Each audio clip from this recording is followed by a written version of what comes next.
Oh, I had a mute button on. What's up, full-time family? I am checking the chat.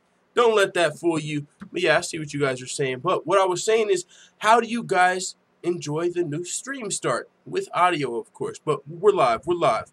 We got MMA Addict. We got Don Quixote, Don Flamingo in the building. There you go, he says. That weird guy. We got Kenshiro Ryu, Johnny Cash. Is that Super Cash? Johnny Cash, you better watch your motherfucking tone while you're in this chat on this channel, dog. You will get banned and hit with the wrench so fucking quick you don't even understand. But you be in here hating every motherfucking time I see you when you spell your name like a female. Johnny with the H. Never seen a man in my life with the H at the end of Johnny. That sounds like a stripper name, like Johnny Blaydes, you know, with the H or some shit. So you better take that them female tendencies and that hating somewhere else to your own channel, clout chasing ass boy. And if you're Super Cash, put a call on deck. You know how we fucking get down. Fuck you, Tom Matt. Forward thinking in the building. Ivan Eagle says you play yourself. I love full-time, says Terminator 837. I love you more. Call me fucking full-time Yamasaki in the building. MMA Addict says Cash, go stalk Connor's girl at Valentina. That's what I'm saying. Fuck you, Tom, man. It's Booger Bash 2018, Gorilla Smash 2018, UFC 228. Y'all fucking ready? Y'all want to hear some MMA raps or you guys want to get straight into the fucking news? I mean, I started with the new stream intro, 5-minute countdown, so we might start it like that. But I still like the MMA raps, and honestly, there's a lot of people who never heard them before who are like, yo, those are pretty dope. You know, now that I'm hearing them on the stream, so, nah, we'll see. But with that being said, since today is a work in progress, fuck it. We're going to play this while it's still a little relevant. Kiki, do you love me? Are you riding?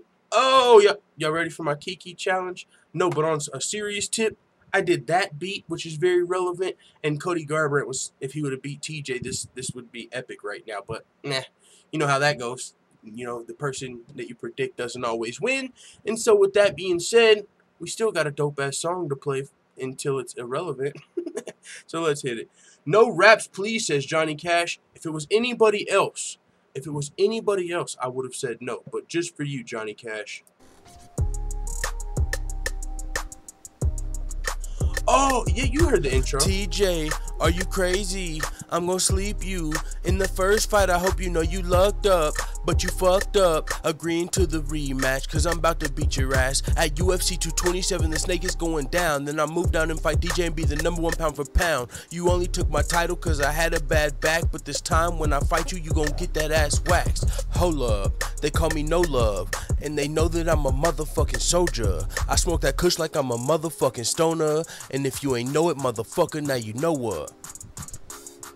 Hey, how you like that one, Johnny Cash? Oh, bagel biting ass boy, I see you already got hit with the wrench, timed out for 300 seconds. I'm gonna need you to take those 300 seconds and write your name on a piece of paper like 5 times in a row. You guys remember when the teachers used to make you do that shit when you got in trouble? Like write the same sentence 100 times? Motherfucker, go do that for the next 300 seconds. We got one more song just for Johnny Cash. Maybe he'll think about his motherfucking actions before he comes back.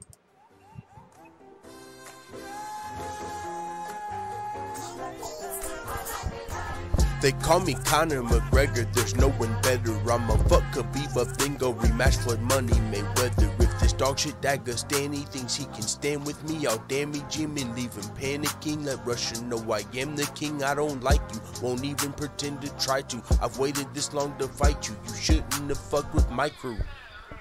You ambush Artem Lobov in the hotel lobby, so we went and called gang. Now I'm coked up off of Molly, now I'm coming to the stage. So I think that you should probably stay the fuck up out my way. Somebody get me a dolly. No, Conor McGregor. You think you fuck with Khabib? Undefeated. Never lost a round in the UFC. Are you fucking crazy? Yo, Conor McGregor, what the fuck is wrong with you? Come here, let me smash you like chicken, just let me humble you. You take all these drugs, but you won't take home a W. If we fight in UFC or if we fight with guns and crews. No, let me stop it, you don't want me to take it there. If you want, you can take a bear, send location, and I'll be there. What is up, full-time family? Send me location. Johnny Cash, just send me location. I'll be there, but of course we need that contract first. Haha, full time with that Cardi B flow, says NA. You thought I was fucking around. You ain't even heard the old Chris Cyborg, Holly Holm, Gummo remix. That shit was crazy because I was like writing it from a female's perspective. But it's the best ghostwriter in MMA, so if you need my services, hit me up. Forward Think, it says, send me location. That's what the fuck I'm talking about. MMA addict in the building. All good, brother. GG with the angry troll. Oh, yeah, man. Johnny Cash, he's a big fan. His nickname's Super Cash. He's got a channel where he's over there hating on Conor on a daily basis. But he comes to the show, so sometimes he's hating in the chat. But with that being said, you guys ready for Logan Paul in the UFC? Or what the fuck are we really talking about here? But hey, professional attention seeker, Logan Paul does want at least an MMA fight. Now in the UFC, you're mother trucking pushing it. You're pushing it. Now, maybe Dana White would be open to it. This is the UFC as far as the Ultimate Fighting Circus, and not really the Ultimate Fighting Championship, it seems, these days. And with CM Punk coming to the Octagon, hell, we got Greg Hardy on his way up through the Contender Series. Maybe we can find room for Logan Paul on, like, who knows, a not-so-stacked pay-per-view, right? Eh? I mean, a stacked pay-per-view? No. But, like, UFC, what, 224 or something? I would have watch Logan Paul versus CM Punk. I'm just saying, it's entertainment. It's entertainment. Now, they're not going to be, clearly, it'd probably be a shit show. I mean, it'd be like Dada 5000 versus Kimbo Slice without the fucking puncher's chance. Like, what's going on here? But, hey, there's going to be a lot of people watching. It's going to be an event. You're going to have all your friends over, kind of like Mayweather versus McGregor. Were you there to see the fucking technical boxing? No, you were there for the show. So, with that being said, fuck it. Bring him on over. What up, Logan? Where's your brother Jake? Let's get the fucking first UFC tag team match ever. With fucking, how about this? Y'all ready for this? Fucking CM Punk, or not CM Punk. Well, he's going to be in the fight too. But on one team, we have Jake Paul and Logan Paul. On the other team, we got CM Punk and Mike Jackson. Boom. Super fight. All right, y'all done fucking with the shenanigans or what? What are we doing here? But no. Honestly, though, what do you guys think about celebrity MMA? We already know about celebrity boxing. And what the fuck happened to celebrity deathmatch? It's about time. Are you fucking kidding me? Why is celebrity deathmatch not back yet? All these fucking Tekashi 6ix9ine, blue, red, green, rainbow-haired motherfuckers today. And then all the celebrities, the Jake Pauls, the YouTubers. Like, there's more celebrities today than ever. Why don't we have celebrity deathmatch? I want to see motherfucking the whole clay animation, somebody's wig getting split, red clay everywhere. You know what I'm saying? That shit would be crazy, I feel like. I know I'm not the only one who feels like that because I've heard that sentiment echoed. Like, my brother brought it up, Brandon. They're like, dude, I was already thinking about that shit. So I know other people think about that. So what the fuck is good with celebrity deathmatch, you guys? But no, celebrity MMA is probably more realistic. I mean, I don't know why celebrity deathmatch left, but it probably maybe legal issues. I don't know. They're not. They ain't been back, and I know I used to watch that shit. But celebrity MMA, think about this, right? I mean, it probably comes down to whoever like wrestled in high school, right, in the fight. But still, celebrity MMA, it's like anything goes almost. Like, it's not just boxing. So who knows? One of these celebrities like shoot for a takedown. What if one of these motherfuckers took some jiu-jitsu classes? I don't know. I think that'd be interesting. I'd definitely watch some celebrity MMA. Now, you'd have to change the rules probably a little bit. I don't know. We don't want to see too many Dada versus Kimbos, you know. But still, I think it'd be fun. Especially in the day and age we're in. I mean, like, as far as celebrity MMA is concerned, that would have been a lot better spot for fucking CM Punk, it seems. Instead of coming to the big show, the actual UFC, fucking where the best fighters in the world are, this ain't for play. This is the UFC. But if you want to do this shit for play, check out our UFC mother trucking celebrity league. You know, we got, ooh, boom, we got the UFC, and then we got the UFC Celebrity League, then we got the UFC Legends League. What are we doing? Let's branch off. I'm just saying, I'm giving you guys $1 million opportunities right here. Just steal them from me. I don't even care. You know, because I can't care right now. But if I had a fucking lawyer, I want my credit. Removed Lizard Zero says, I feel you full-time. Celebrities need to get their wig split. That's what I'm talking about. At least for play and fucking celebrity deathmatch. Do some of you guys, if you don't know what celebrity deathmatch is, I just actually feel bad for your life. But some of you guys know what I'm talking about, celebrity deathmatch. If you don't, let me know in the chat so I can ban you. I'm just kidding. Weezen336 says Green Power Ranger's pretty good. Yeah, like other celeb. Boom! Green Power Ranger. That motherfucker been wanting to fight CM Punk. Weezen336, good point. You said like the other celebs couldn't compete with him. Okay, well that looks like the champion of the Celebrity League until we get a big bad motherfucking champion like Wiz Khalifa or someone that's actually been training Muay Thai and Jiu-Jitsu and shit to come and dethrone the Green Power Ranger. Yo, you're selling me on this shit. You're telling me the Green Power Ranger could be the reigning, defending UFC celebrity champion? I'm so fucking in. I'd be down for them being on the Contender or Tough. I don't even want to see them on the Contender Series or Tough because those guys are going to the UFC. I want to see a specific division for the people with like, sorry, if you want to fight in the Celebrity League, you got to have 3 million followers or up.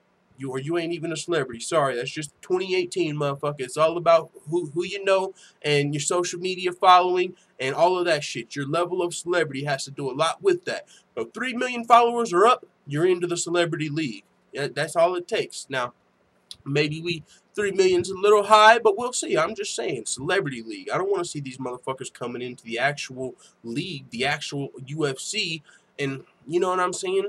Just giving people free wins. I mean, if CM Punk can't beat Mike Jackson, good fucking luck ever beating anybody in the UFC. I just don't know if there's anyone in the UFC you can beat if you get outclassed by Mike Jackson. Now, that's a guy that's actually fought before, Muay Thai or whatever the fuck he was training. I'm talking celebrity. They ain't fighting. They're busy in Hollywood fucking drinking Starbucks and biting on bagels and shit. You know what I'm saying? They ain't thinking about Muay Thai and Jiu-Jitsu and MMA. These motherfuckers are just thinking about how to stay rich. So in the meantime, in between time, I'll show you a way to stay rich. Get a big-ass check for fighting each other. Nothing to be scared of because they fought just as little as you. Fuck it. Let's have some fun. You know, you only live once. It's the motto, nigga. YOLO. I'm just saying. Let's get it in. Brendan Schaub versus Greg Hardy. Make it happen, Dana. That's an actual UFC fight, low-key. What's up? Raccoon is back, says Seismic Shark. What's going on, brother? It wasn't as hot today. I got the fan on behind me, so you know we got a little fucking air for the for the hat. Sergio Carubias in the building. What's good, full-time familia? Not too much. What's going on, brother? Pinhead says Jermaine Durandamy versus Pennington was just booked for UFC Denver. That's going to be a fun fight. It's official now. That's good to hear. I didn't hear it was official.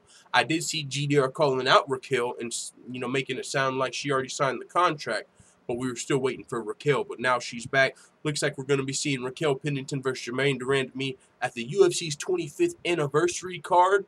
We got... These are two girls that were, I mean, I guess Jermaine Durandamy a paper champ, but they've both been in title fights most recently. Both of these girls are coming off of title fights. Might not feel like that because Jermaine Durandamy has been like in the police academy with a broken leg for like the last year and a half or wherever she's been. You know, she got stripped of her title for multiple reasons. We heard different things. It's the police academy. Is it an injury? Is it because Chris Cyborg took steroids or a diuretic one time in her life?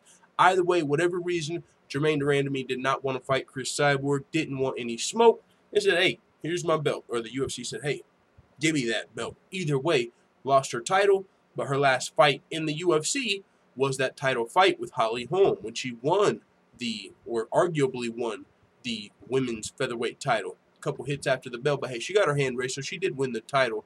But I still don't even know if that makes her the legit champion. On paper, yeah, but she never fought fucking Cyborg. So... Yo, what if Jermaine Durandamy came out like, I'm still the queen of the featherweight division. You know, she never beat me. I was the inaugural champion. Like, how can she call herself the champ if she never got a win over? Like, what if Jermaine Durandamy started playing that card? You know, we've seen that before. Oh, you didn't beat me. You're not the real champion. Fuck you talk like John Jones, Daniel Cormier. You never beat me. How are you calling yourself the champ? Conor McGregor over the lightweights and featherweights. I left as the champion. That's still my belts. I'm still the champ. So if you don't beat the champion, sometimes, you know what I'm saying? People play that card like, hey, you gotta be, in order to be the champion, you have to beat the champion. Woo! And Chris Cyborg never beat Jermaine Durandamy. Now, of course, it's not Cyborg's fault, but it just would be super entertaining and funny if GDR started coming out calling herself the featherweight champion. I would find that personally pretty funny, even though it would be a little delusional. But she's fighting Raquel Pennington.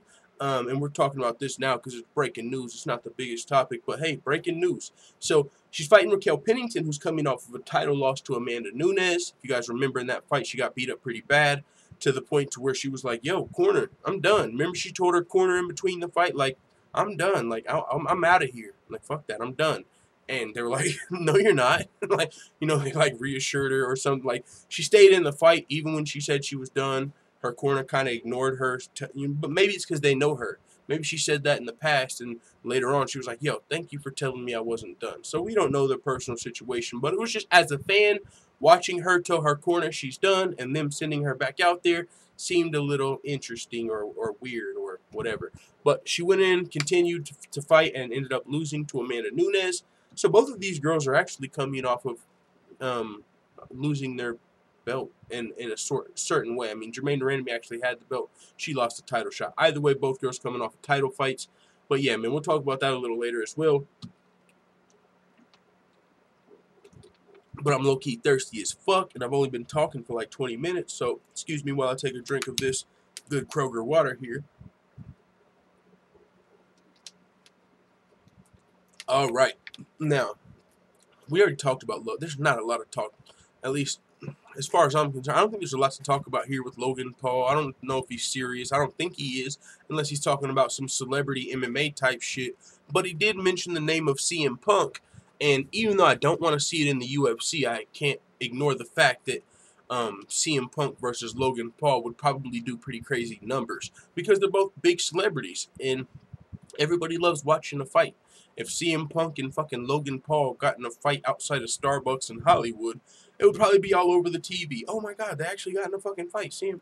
So people would, of course, love to see them fight, but it would just kind of be a mockery if you put it in the UFC. So one thing, though, that another reason he might be saying he wants to fight in the UFC right now, Logan Paul at least, he's promoting a boxing match right now with another big YouTuber, KSI, I believe.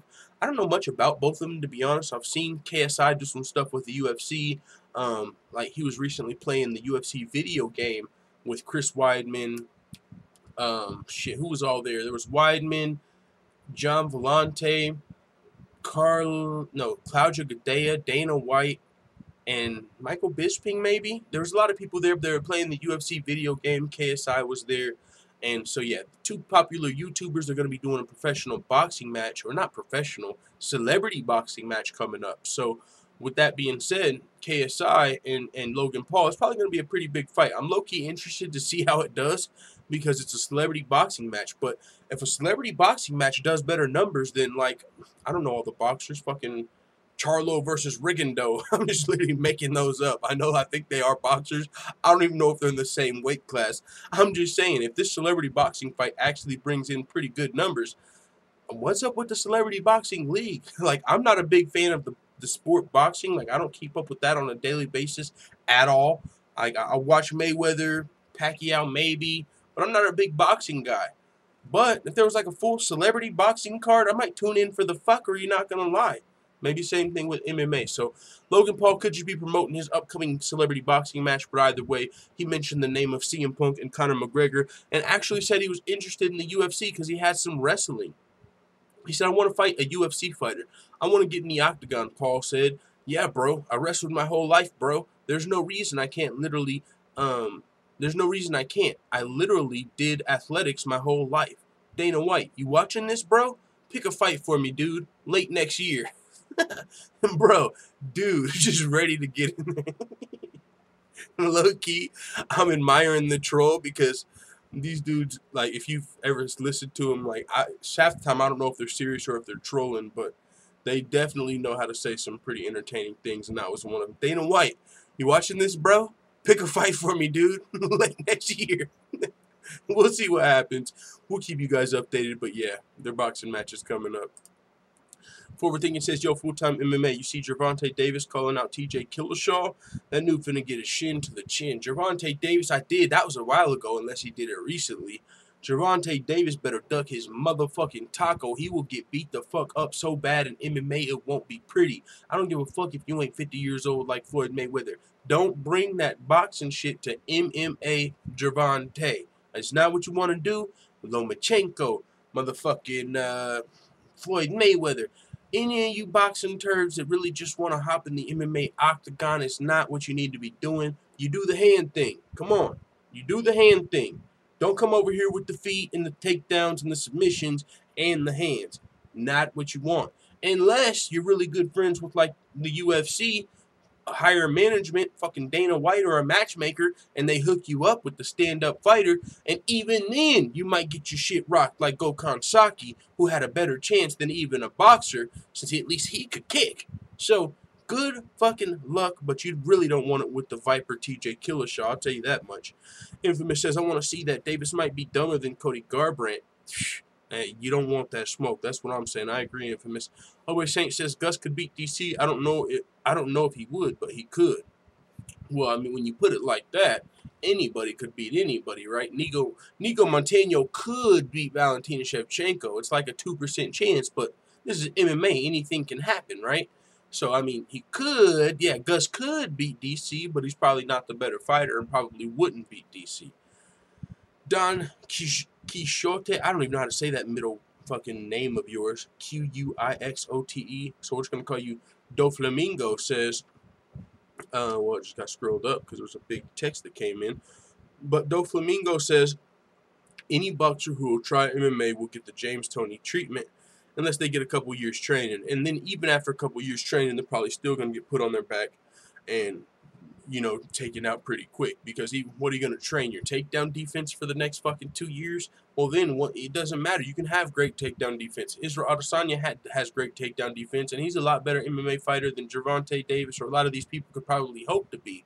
But even when you build up your takedown defense, the moment someone actually gets you on your back, what about your fucking submission defense? Like, it's so far for a professional boxer that's been doing boxing for that long to even consider crossing over.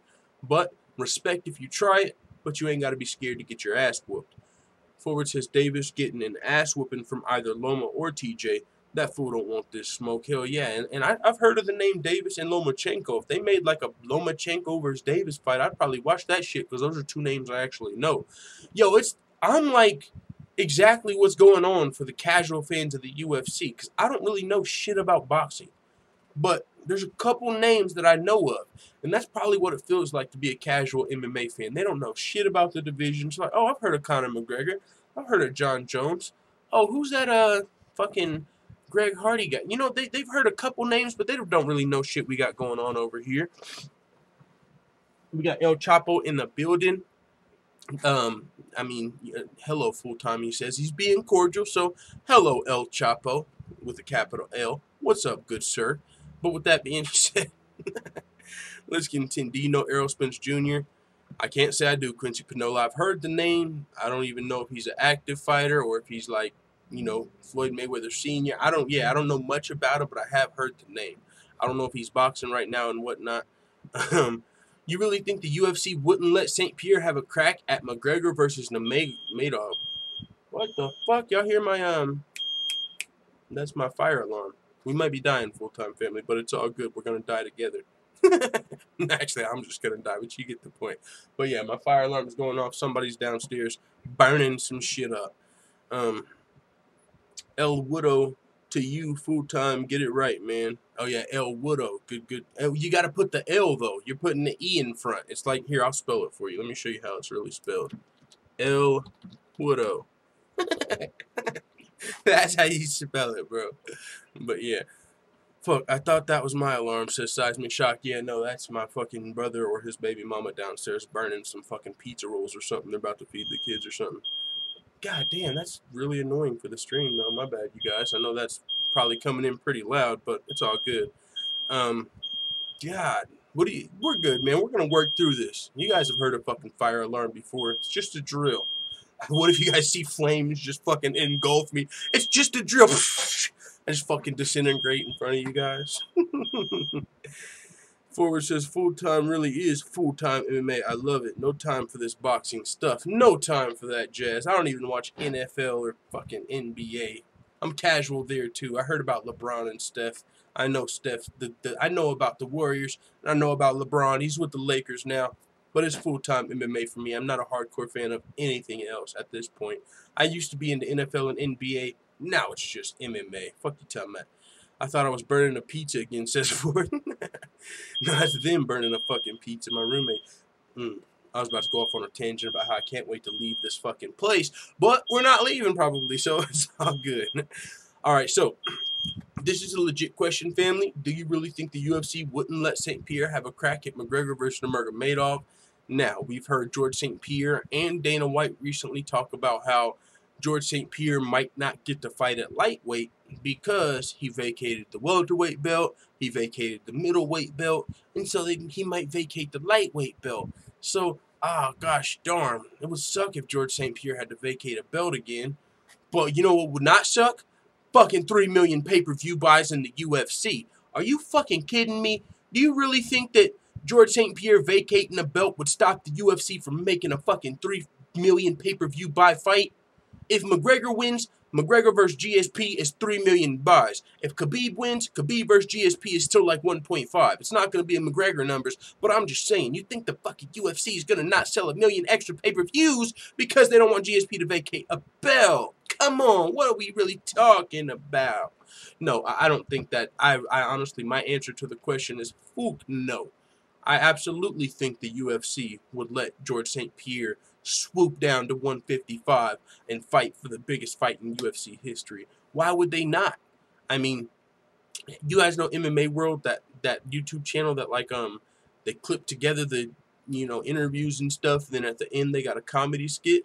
They were talking about how Dana White recently, like he was saying, we want guys that are young, that think they can be the best in the world, that want to be champions. The fighters we're looking for in the UFC are young guys that want to be champions. And then, like, while he was saying it on the comedy skit, they just played CM Punk versus Mike Jackson in the background. Mike Jackson just punching him, not looking. And you heard Dana White, what we want are guys that are young, that want to be champions. Meanwhile, we just had CM Punk opening up UFC 225. He's not young or doesn't have a chance to be a champion. But he is going to help sell some pay-per-views. So with that being said, George St-Pierre is going to help sell a lot of pay-per-views, and when you can sell a whole lot of pay-per-views, a la Conor McGregor, you might get a little bit of special treatment. So now, if you're going to be in the biggest fight of all motherfucking time, GSP versus the winner of McGregor and Khabib, do you think something as silly as we don't want GSP to vacate the title is going to stop that? Fuck no. And if, there's been talks of having new divisions. Honestly, I thought that would be a great idea. Like George St-Pierre versus McGregor or something at like the inaugural 165-pound title fight or something if we were going to make new divisions. But I just don't know if there's going to be new divisions in time for that. But I would honestly love to see fucking GSP versus McGregor at 165. I think that's the ideal weight because we've never saw GSP go down to 155. So GSP versus McGregor at 165 would be fucking crazy for me as a fan because it'd be a new division. The biggest fight already. Oh my God. But we don't even know if they're adding those new weight classes and whatnot. So we'll see what happens. But either way, if they did make 165, that belt, that would still technically be a third title. Ooh, for both of them. Oh, I just thought about that. That would technically be both of their third titles. They would both be fighting to be the motherfucking champ. Conor already had 145 and 155. GSP had 170 and 185. Now they would both be fighting for that 165 third belt. Where are you at, WME? I know you guys probably already thought about that because you guys are fucking geniuses. But it is what it is, man. I actually think that would be absolutely crazy. But we don't even have the new weight class yet. With that being said, we got 25 watching now, 13 thumbs up. That's 12 baby back bagel biters or people that just have forgot to hit thumbs up. So make sure you hit thumbs up, support the stream while we got it going. And who knows, maybe it'll help get some more people in here and grow the full-time family. We'll see. But yeah, so this is an article written by MMA Junkie. I thought it was interesting because that's a great question. But here's some of the requirements for the fight that GSP has laid out. He says it needs to be a legacy fight. And if not, a legacy fight, it's definitely going to have to bring in a lot of money. Now, he wants money and legacy. He's not going to turn down a fucking, if the UFC offered him a large lump sum to fight one of these guys and he couldn't find a legacy fight, he would for sure take a big money fight. But that is like second class. Like first, he would rather have a fight for his legacy, like fight for a third belt. Now, money, that's next. So if you can get both of those, and ding, ding, ding, that's what GSP wants. So it needs to be a legacy upgrade. It needs to make serious money. And it would be great if they weren't much bigger than him. So who fits all three of those criterias? According to St-Pierre, the UFC offered him Nate Diaz, but he doesn't not really interested in the Nate Diaz fight because he already beat his older brother, doesn't do much for his legacy. He says, yeah, it'd be a big money, but not so much legacy. So GSP's not really interested in fighting Nate Diaz. But one of the only people that does fit all three of those criterias is Khabib or Conor McGregor. Or not even necessarily Khabib, whoever's the lightweight champion. I'll say the lightweight champion. Whoever's the lightweight champion, that's a legacy upgrade. Khabib's looking at becoming the first guy to win a belt in 3 different weight classes. So that's legacy. But other than that, man, there's not really many guys that are going to be a legacy upgrade for George St-Pierre, except for that 3rd belt. And then, of course, there's a couple guys that could bring in some money, but only a couple. So we'll see what happens, man. But I for sure think the winner of Khabib versus McGregor is a very realistic opponent for George St-Pierre's return. Now, will it happen this year? I don't know about that. At least not if the UFC is looking at putting GSP at UFC 231 in Toronto. I mean, you know, I'm sure that would be a great place for George St-Pierre's fight in Toronto, Canada. George St-Pierre, are you kidding me? Fucking UFC 231. That would be a great place.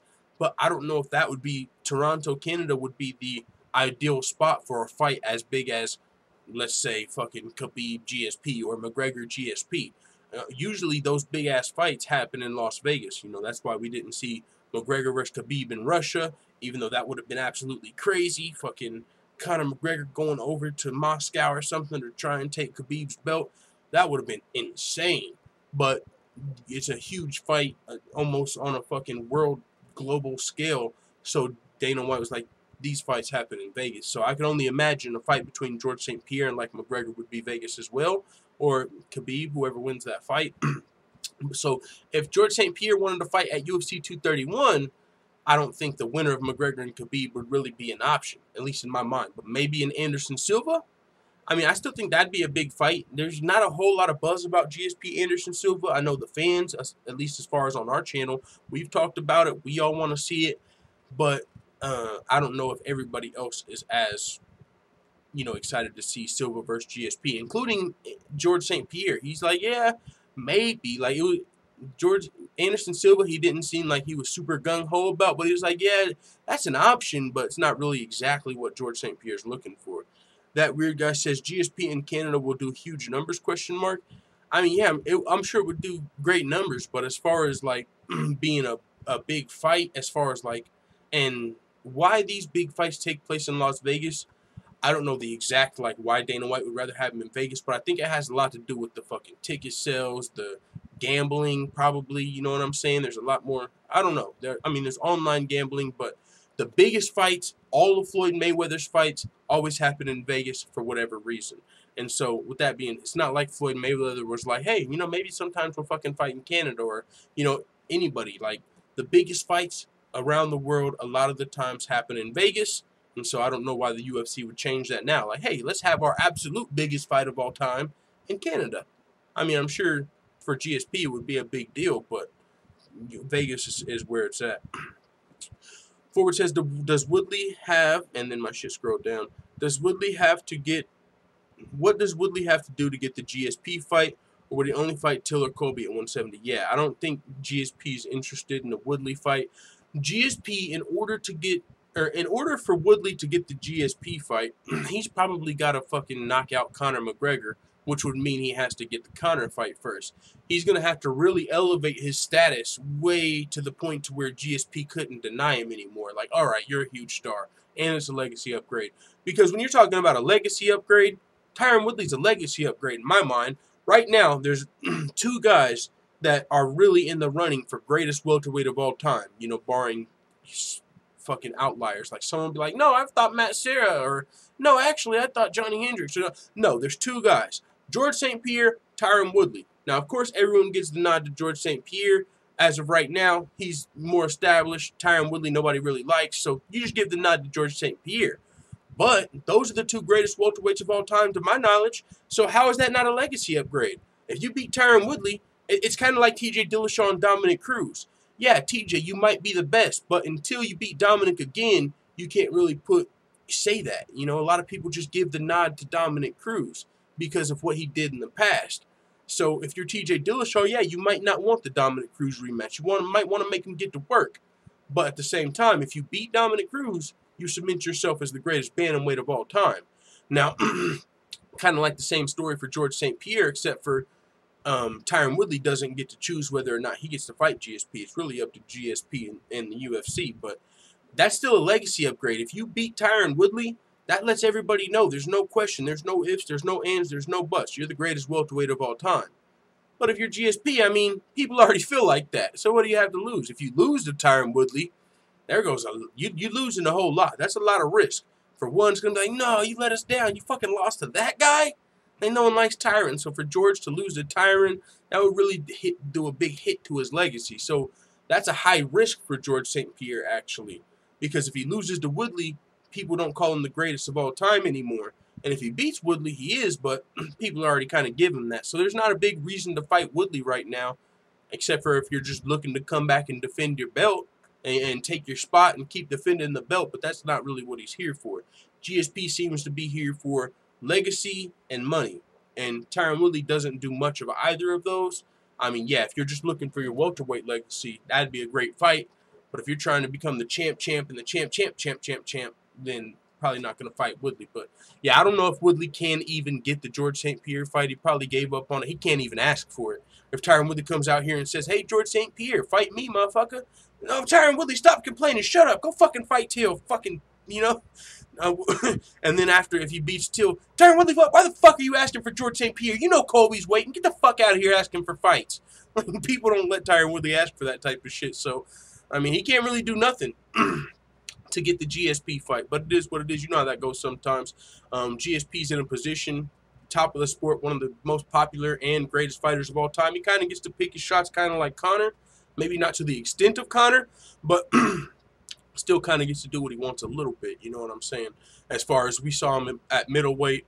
And it's funny. Recently, Michael Bisping, he was on his podcast talking about either Nate or Nick Diaz. And he was talking about how, hey, some way they were able to build up this huge following. Everyone loves them. The real fighters. You know, when you talk about a fighter or an athlete, these guys are real fighters. But, you know, he gave him a bunch of props. But he's still somewhat beatable. You know, he's still a winnable matchup. And I was like, well, isn't this the pot calling the kettle black? You know, Michael Bisping, much respect on his name, one of the greatest trash talkers, former middleweight champion, did his thug dizzle, shocked the world, upset Luke Rockhold, but a very winnable matchup, or at least somewhat, if a lot of people looked at Michael Bisping as not the best middleweight on the planet, even when he was the champion. You know, it's kind of like he's champ by default. You knocked out Luke Rockhold, but you haven't really beat any of the top contenders aside from that first-round knockout. Defended against Dan Henderson, but that, you know, not a top contender. And now you're fighting GSP, former middleweight, bada boom, bada bang. So it was just interesting to hear Michael Bisping kind of call out Nate Diaz, because it just, for me, it kind of reminded me of Michael Bisping. Like, yeah, man, you've got a lot of credentials. We all love you as well. But still somewhat of a winnable matchup, you know, as far as the top of the division is concerned. So, but yeah, so George St-Pierre fought Michael Bisping, a winnable matchup, and now he's left 185. And he's on to probably win another title. Now, I mean, we could play devil's advocate if that was anybody that, like, if people didn't like George St-Pierre as much, we would not be having this shit. If this was anybody else trying to come out of retirement and pick and choose their fights, and no, I want to fight this guy for legacy, and then I'm going to vacate the belt because of colitis, and then I'm not going to fight Woodley or this guy. I want to fight, you know, because normally people don't like when guys pick and choose. I mean, you know what I'm saying? Unless, I guess, you're a fucking, you deserve the right. And I agree George St-Pierre earned the right, but at the same time, it's just always interesting when people pick and choose. You know, like, yeah, but hey, it is what it is. That's the name of the game when you're trying to stay on top. That's how Floyd Mayweather got to fucking 50-0, you know, not by fighting the fucking Vasyl Lomachenkos and the young killers of the world, but by when he's at the end of his career fighting winnable matchups. You know what I'm saying? That's just the name of the game when you're at the top. You try to stay up top. Forward Thinking says, to BF, Woodley is yet to have a satisfying defense. 1 draw, 2 lackluster wins where he was booed. Leaves title chance for him to call out George St-Pierre. Yeah, I mean, the way he won the title was impressive, and that draw was fight of the night, but it was still a draw, so not a super satisfying defense in that sense. And then, yeah, I completely agree with that. The Maya fight, he tore his labrum, but that's why it wasn't satisfying. Didn't get to see much.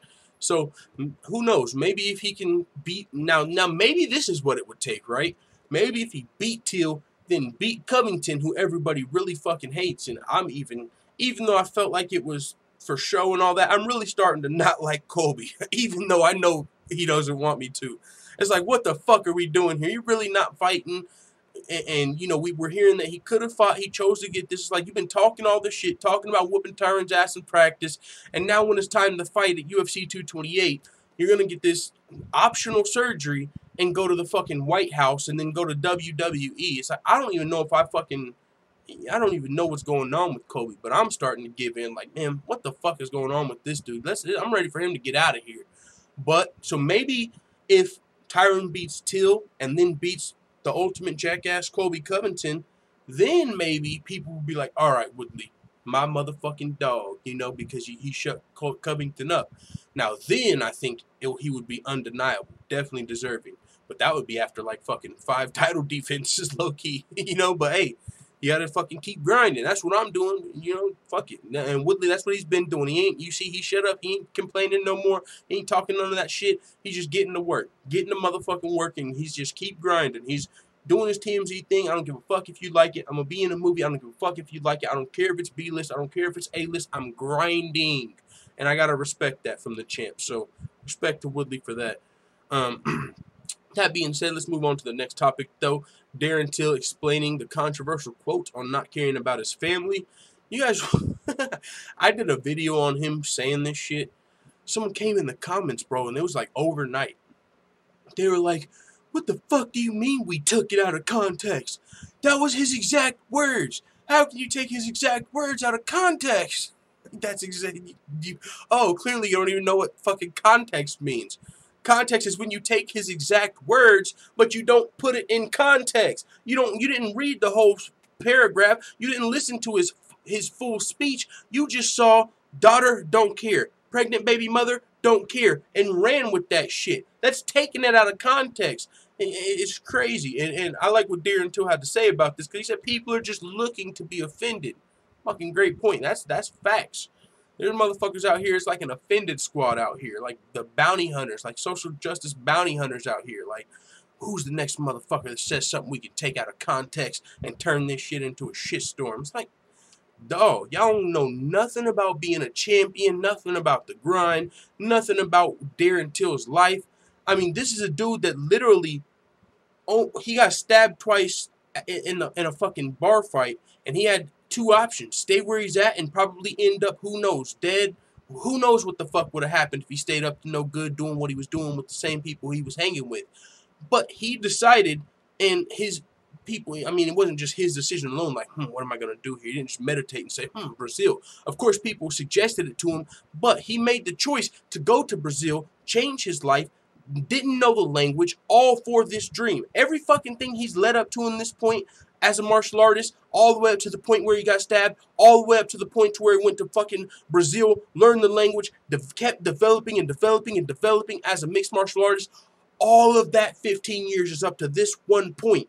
So for these fucking 4 months that he's in a camp, no, phones off. I don't got time for no SpongeBob, no Scooby-Doo, no Blue's Clues. None of that shit, sweetie. You know I love you to death, and I can't wait to get home and buy you toys, and we're going to kick it like we always kick it when I get home. But right now, this is what we've been waiting for. And I tell you what, once we win this fight right here, man, we're going to motherfucking Disney World. We ain't even just chilling like we chill. We're going to Disney World, but we got to get this done. So I'll see you when I see you.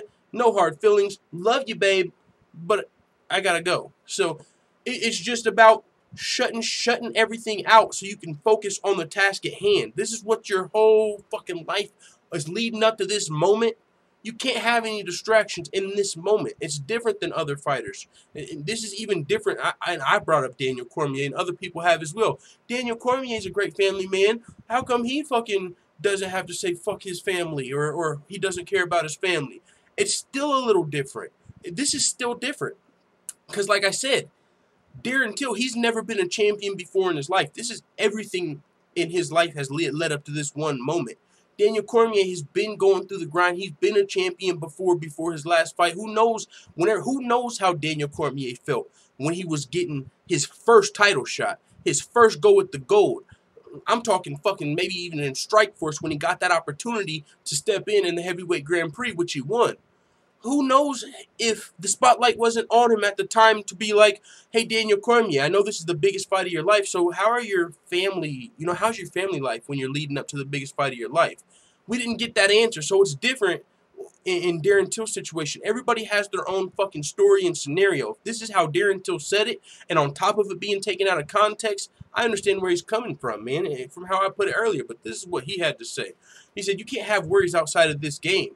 I've got a girlfriend who's 7 months pregnant. I don't really care. I've got a daughter in Brazil who I haven't seen for a year. I don't really care. I just care about legacy and greatness. That's what I'm in this for. And that's the part people took and ran with, turned it into a big storm, and to the point where, and he said when he said that, his girlfriend was sitting right next to him. And so she even laughed it off, like, they just don't know us, and if she don't care and he don't care, who the fuck are you? Come on, dog. But he continued to explain it. He said, it's all about being selfish now until the 8th of September. It's funny, I haven't really read what people are saying, but my girlfriend's sitting right next to me now laughing. It comes to sort of right to stuff like that when my girlfriend is laughing and it's offending grown men and women. It's just funny shit. It doesn't affect them. Me girlfriend and me daughter, they know what's what, and she was right next to me when I was giving that interview, and she was laughing. Some people just need to stop trying to be offended. All right, it might have come out as if I don't give two shits, but right now, it's all about me until the 8th of September. I have to be selfish enough, and after the fight, everyone knows, downtime, holidays, going to see me daughter. It's just people wanting to be offended. People don't know what it takes to be an elite fighter. Yo, I wish I could fucking play the... I think it's the $20 donation symbol. I wish I could play as Kobe Compton. You don't know what my life's like. You don't know what the real grind's like. What fucking super chat tip alert is that? I just want to see it because that's what that reminded me of. Yeah, it's the $20 Kobe Compton. You don't know what my struggle. You don't know what my life's like. That's what that reminded me of. But Darren Till continued. I couldn't have got here without being selfish. I'm working so hard and I've had bumps in the road and there were many days where I didn't. There were some days that I couldn't eat because I just gave me whole life to this fight, and now it's paying off. People just don't understand how it works, high-level fighting. They look for any opportunity to be offended. It's just online trolls who haven't got a clue. So it is what it is, man. Darren Till taking it in stride, and honestly, he probably don't give a fuck about your opinion at this point. And not because he doesn't care about his fans, but because he's trying to fucking beat Tyron Woodley. The same reason that he can't care about his family in this second is the same reason he don't give a fuck about what you trolls are offended about. If an interviewer asks him about it, yeah, he'll answer the question, but he ain't playing into that shit. He's got boogers to eat and asses to kick. What are you really talking about? Chris Crook said someone hit him with the 20. No, y'all ain't got to do that. That's just what that reminded me of. He said, I'm broke till the first. No, literal nose go. But I appreciate that, Chris Crooks, for suggesting it.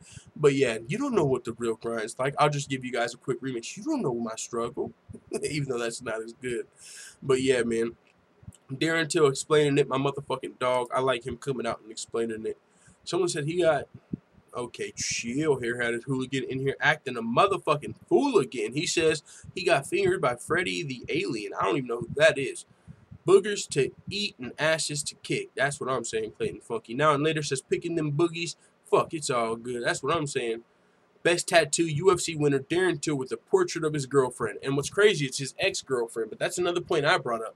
You think you really convinced yourself that he doesn't give a fuck about anybody? Like he's just this heartless deadbeat and he's got a tattoo of his significant other, his ex, on his arm? You think some heartless asshole would ever get a female tattooed on his arm, her fucking whole portrait? But clearly these people getting offended don't know shit about Darren Till. That's another thing. You don't know shit about Darren Till, clearly. Why the fuck you getting offended about what he had to say? If you know him, you know that you took it out of context. And if you don't know him, what the fuck are you complaining about? Fuck out of here. Man, that shit kind of gets to me sometime, dog. John Taylor in the building. All right, let's continue. Our next topic, we got Jose Aldo focused on the featherweight belt, but still open to a big lightweight fight. Now, we all know what a big lightweight fight might be. Motherfucking Conor McGregor, of course. We all want to see McGregor versus Aldo, too. Now, time's passing. I think it would be a fun fight. We don't want to see it as much as McGregor versus Diaz 3. We don't want to see it as much as McGregor versus Khabib. We don't want to see it as much as McGregor versus fucking Logan Paul. But we would still, okay, maybe. But we would still like to see Aldo versus McGregor at some point in the rematch. Aldo, former featherweight kingpin. I mean, reigning, defending featherweight champion for years. Fucking one of the greatest fighters of all time. At least he was in those conversations before Conor McGregor knocked him out in 13 seconds. And after that, everybody pretty much thought Aldo was washed. Of course, it came after he lost twice to Max Holloway. But it's a rematch that we never really got to see the full fight. McGregor versus Khabib. Do you guys think if they fought again, he would get knocked out in 13 seconds? No. 10. No, I'm just kidding. But no, he probably wouldn't get as aggressive. He probably wouldn't let Conor get under his skin as much. He probably wouldn't charge across the octagon this time. And he might motherfucking stay in longer than 13. He might make it to the 30-second mark. I'm just saying, let's see this shit, dog. But he said he's staying at featherweight, looking to get back to the title. But if a big lightweight fight presents itself, he's in there like swimwear. Now, this is an actual interview with Aldo you can listen to. MMA Fighting is where I got the article from. But Aldo's focused on the featherweight belt. If you want to read the full article, we just saw him beat over at UFC Calgary. He just beat Jeremy Stevens. Fucking knocked him out with the body shot. That might have been the best KO of Aldo's career, and it was his most recent fight. So he's on the way back. Don't count him out just because he lost to McGregor and Holloway. Max Holloway's that motherfucking dude in the featherweight division. Reigning, defending, you know, hopefully he can get his health situation cleared up. But he's a guy that went on the 11-fight win streak, the 10-fight fucking win streak to become the champion. Beat everybody on the way up, aside from one or two names. But he was clearing out the division on the way up, fighting tough fights, putting himself at risk. Still one of my favorite moments to this day of MMA is fucking Max Holloway versus Ricardo Lamas, and it was before Max was the champion.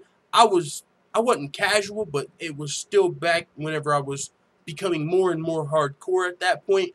So I didn't really know much about Max Holloway. I knew he was on a big-ass win streak, like 8 or 9 fights at that point, but I didn't know much about Lamas at that point.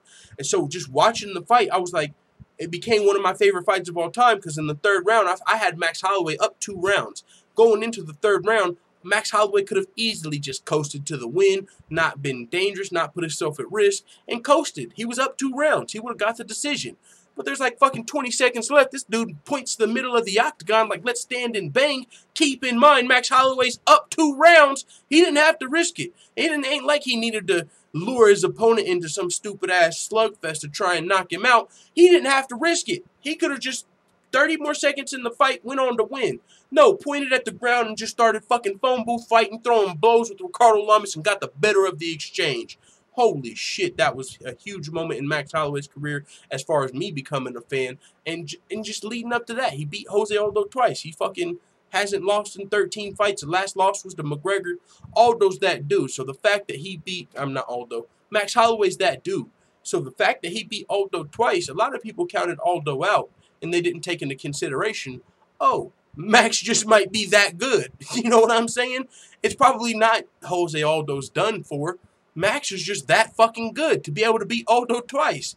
So Aldo's on his way back, looking to get back to the title. Of course, it's going to be hard given the fact that he's already lost to Max Holloway twice. He's kind of in like a Young J-Check situation, Wonder Boy situation, where you already lost to the champ twice. It's going to be hard for you for people to want to see that fight again. So your best shot is to keep cracking motherfuckers in the top 5 until that person loses the belt, and then you'll be a fresh matchup, and everything you had done to this point will earn you that title shot. So before this fight, though, Aldo was talking about moving up to lightweight. He was even talking about retiring and shit. He was talking about going and playing soccer and shit. You know what I'm saying? And if you're someone that's big on visualization, Jose Aldo was low-key visualizing his UFC exit before his last fight. Like, because I'm not big on visualization like that. I don't think if you just sit here and think about $1 million, you're going to get that shit. You got to grind, you got to work, you got to do something to it. But I know there's a lot of people big on that. Like, you just got to see yourself there. See yourself holding $1 million. See yourself grabbing Beyonce. No, I'm just kidding. I'm just kidding. But you just got to see yourself there. Visualize that shit and it'll come. No, it won't. No, I'm not shitting on anybody's dreams, but I'm just saying, you got to put some work into it. But if you are big on visualization, Jose Aldo before his last fight was like, yeah, I mean, I see myself outside the UFC. You know, I see the end of my career. I can see myself trying soccer. Like, he was visualizing a whole lot of shit that didn't sound like a Jeremy Stephens knockout. But he got it. Knocked him out. Boom. Huge moment for Aldo to come back. But yeah, so Aldo looking to come back at featherweight and putting a hold on the lightweight division unless that big fight comes up. And there's not many big fights in the UFC, but specifically at lightweight, we're talking Conor McGregor. Stamina MC says Max won a lot of fans in that fight. Yes, sir, he did. That shit was super, like, crazy. Like, you don't got to be a hardcore fan, a fan of the technicality. Anybody watching that fight probably fucking respected Max, especially if you're keeping in mind he didn't have to do that, right? He was up 2 rounds. It's one thing, right, if you're getting your ass kicked, right? Like, let's say, like, it's weird because I don't want to put someone's name out there, but Darren Elkins, right, the damage. He's known for taking damage and maybe coming back in the 2nd round or the 3rd round, getting that finish. But it's one thing if you're down 2 rounds and you're like, fuck that, meet me in the middle, stop running. No, he's winning the fight.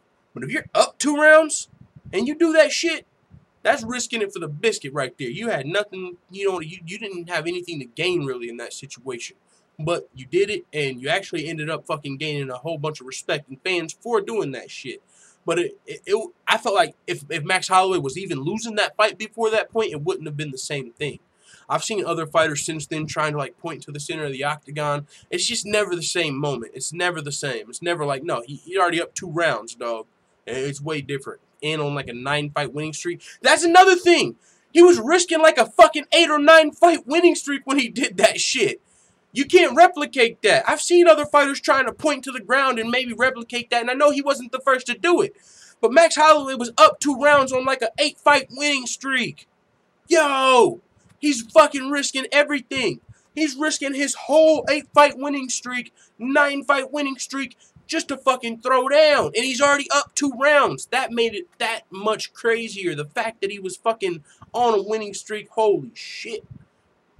Favorite octagon moment, says Ricardo, or forward thinking. Max Lamas throwdown, Cody breakdancing. Oh yeah, the Cody breakdancing up there for sure. Showtime kick. I didn't get to watch that one live. I wasn't a hardcore fan back then. Not gonna lie. Silver submission versus Sonnen. That one's one of mine too. That shit was crazy. I definitely was watching back then. I was a casual Silva fan. The Mighty Whiz Bar. Yes sir. Forward's got a great list. Lawler versus McDonald stare down. Yo, I'm. Every single one of those I'm with you on except for the Showtime kick because I wasn't watching that one live. But all of the other ones, my motherfucking shit. Now and later says Aldo will take a Bellator run. Hey, interesting. Speaking of Bellator, Aaron Pico's coming back. That's something we're going to be talking about. And he's fighting a fucking former champ at Bellator. Holy shit, dog. Aaron Pico's level of competition just jumped way up. He's about to be taking on Leandro Higo. We'll talk about that at the end of the fight, though. But next, we got TJ Dillashaw shutting down Dominick Cruz's calls for a title shot. I kind of like this, but at the same time, I actually think TJ Dillashaw is just having a little fun here. I don't think he's actually going to be the type of guy that forces this grudge. We saw that with Cody Garbrandt. I mean, before the Cody Garbrandt fight, he was like, fuck that, he ain't getting no immediate rematch either. And none of these dudes are getting an immediate title shot. He wanted to see both Cruz and Garbrandt be the contender like he had to do. TJ Dillashaw lost a close decision, lost his belt, didn't get a rematch, had to chase around #1 contenders to the point to where he beat a #1 contender at UFC 200, Rafael Sunsao, if I'm not mistaken. And then he had to fight another #1 contender, John Lineker, to get his title shot. And so it's like, eventually he finally got his belt back, but he almost didn't. He had to fucking fight #1 contender after #1 contender. And then you got Cody Garbrandt and Dominick Cruz who are just like, I want an immediate rematch. He's like, fuck that. Fuck that. Both of you guys got outclassed in your losses. It wasn't a close loss. I mean, Dominick Cruz, you could argue, was close versus Cody, but the way he was breakdancing and knocking him down and shit, just from the dance moves, it almost felt like he outclassed Dominick Cruz. Now, I know Dominick Cruz did his thing and landed some strikes, but when Cody was fucking breakdancing and popping and locking and doming and shit, I mean, it felt like an outclass. So to come off of that and then not fight any contenders in the whole meantime, in between time, never fought a contender since you lost your belt, you're still kind of looking for an immediate rematch. Cody Garbrandt, I knocked you out in the second round. You're getting an immediate rematch. Where the fuck was my immediate rematch? So yeah, TJ Dillashaw's a little like, no, he's enjoying this a little bit. You heard him tell Dominick Cruz, get to work. Now, like I previously mentioned, he also said that to Cody Garbrandt, and we saw Cody Garbrandt just fought TJ again in an immediate rematch. So yeah, it sounds good for TJ Dillashaw to shut Dominick Cruz down, but if that's the fight that's the biggest legacy fight and the biggest money fight in the bantamweight division, TJ might very well say yes to it.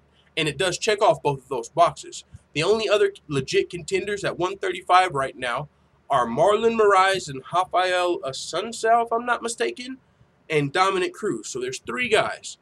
And Dominick Cruz is for sure the biggest fight. He's going to bring the most eyes, the most money, former champ. He's the bigger fight. And then for your legacy, if you beat Dominick Cruz, you become the greatest bantamweight of all time. So Dominick Cruz checks off quite a few boxes, actually. If you're looking, like GSP, he wants legacy first, money second. If this was GSP, he would be taking the Dominick Cruz fight. And to be honest, shit, he's coming off of breaking his arm. He's had the leg injuries. We saw what Cody did in the last fight. He also might be, and I know it's hard to imagine this, one of the least dangerous out of those options. I mean, maybe not out of Assunção, but Marlon Moraes has been looking fucking scary, knocking dudes cold. He just knocked out Jimmy Rivera in like 13 seconds with the head kick. Before that, the Aljamain dab, you know what I'm saying, knocked him out. So Marlon Moraes is a fucking pretty scary up-and-coming contender, but I know TJ Dillashaw ain't going to duck his taco. He's just saying, hey, somebody needs to fight a contender while you all are asking for these fucking immediate rematches. This is TJ Dillashaw's words. The thing that I have against Cruz is that he feels entitled to this rematch. He feels entitled to this fight. He continued to say, you haven't been active. If you'd been active, sure, you deserve the title match. But you want to be sidelined for 2 years saying that you're injured, and then all of a sudden I'm looking for a contender and you want to be like, I'm ready. You just want to pass the murderer's row up. You don't want to have to challenge yourself whatsoever. To me, it's a pussy move. He continued to say, sure, maybe you were hurt, but get out there and prove yourself. Get out there, beat Marlon Moraes, and let's do this dance. He hasn't proved himself at all. 2 years, he lost his belt, hasn't fought in 2 years, been sidelined, and now he just wants to pop up and be relevant and feels like he has this entitlement. Makes zero sense to me. I have more finishes in the UFC than he has wins. Talk about greatest of all time in our weight class. I have more finishes than you have wins in the UFC. Whoo, TJ Dillashaw, the Vipers, fucking snapping hard at Dominick Cruz. And I enjoyed a lot of what he had to say there. Now, as not calling fucking Dominick entitled, but I like the points he's making. He's standing his ground saying, listen, he's pointing shit out. You've been out for 2 years. You ain't fought nobody. You've been injured. Now that I need a title fight, you're ready. You're waving that fucking broken arm in the air, ready to fight. But if Marlon Moraes needed a fight, you're still recovering from your injury. What's going on here?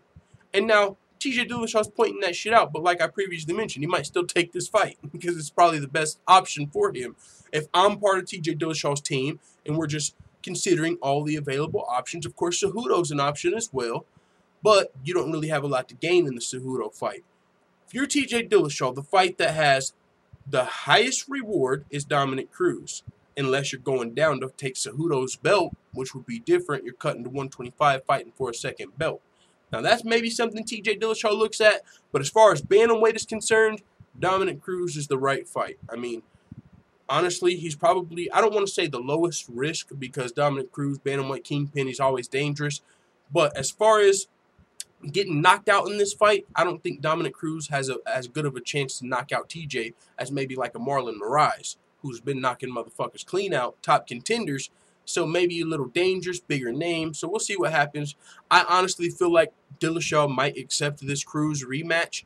But if he doesn't, he's going to be pulling a page out of Khabib's wannabe book. You know, Khabib wanted to make McGregor humble and make him wait for the title fight. But, you know, that's not how things always play out. But if he did do that shit, that would be like what McGregor wanted to do to Khabib. I'm going to make him humble. I'm going to make him fight a #1 contender or make him wait. So we'll see what happens if TJ Dillashaw actually makes Cruz wait or if he's just having a little fun. You know what I'm saying? Pushing this shit back in his face.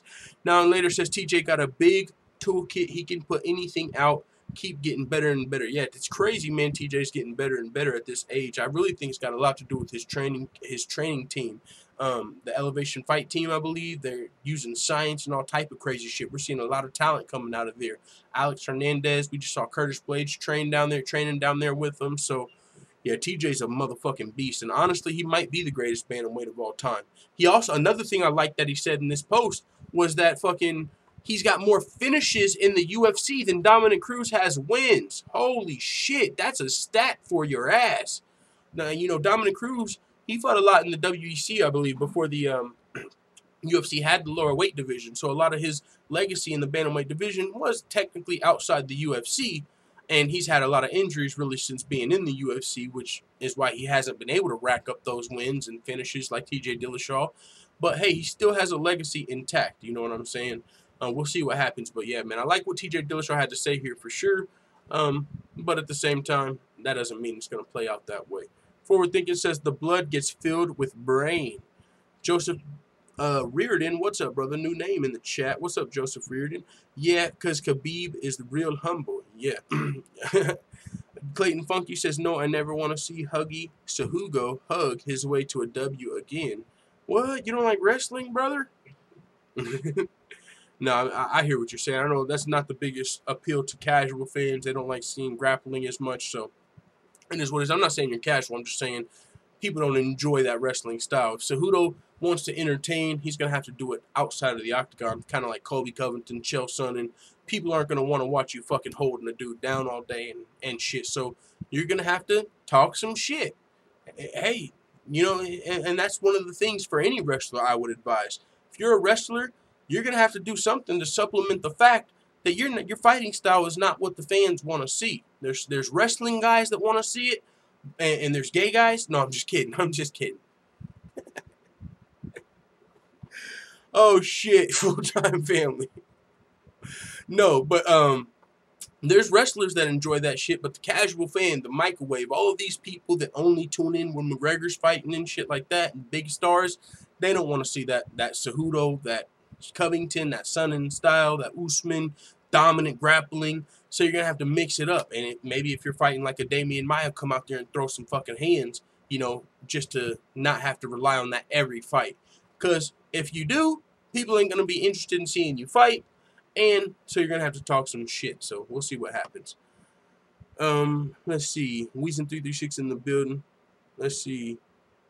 El Chavo says MMA addict making fun of homeless. That's low. What? MMA addict? What's making fun of homeless is like making fun of any people. It's to me that's not low. It's a joke. It's not like he's out there fucking poking homeless people with sticks. Ha ha ha ha. And fucking eating fucking food in front of them, going out and getting steak and just eating and haha, I bet you wish you had some fucking steak. That's low, you know, but just cracking a joke about someone being broke, I'm broke as fuck. You know, I crack a joke on me, I wouldn't give a damn. Don't be so sensitive, El Chapo. That's how you hold so many L's. I'm just kidding.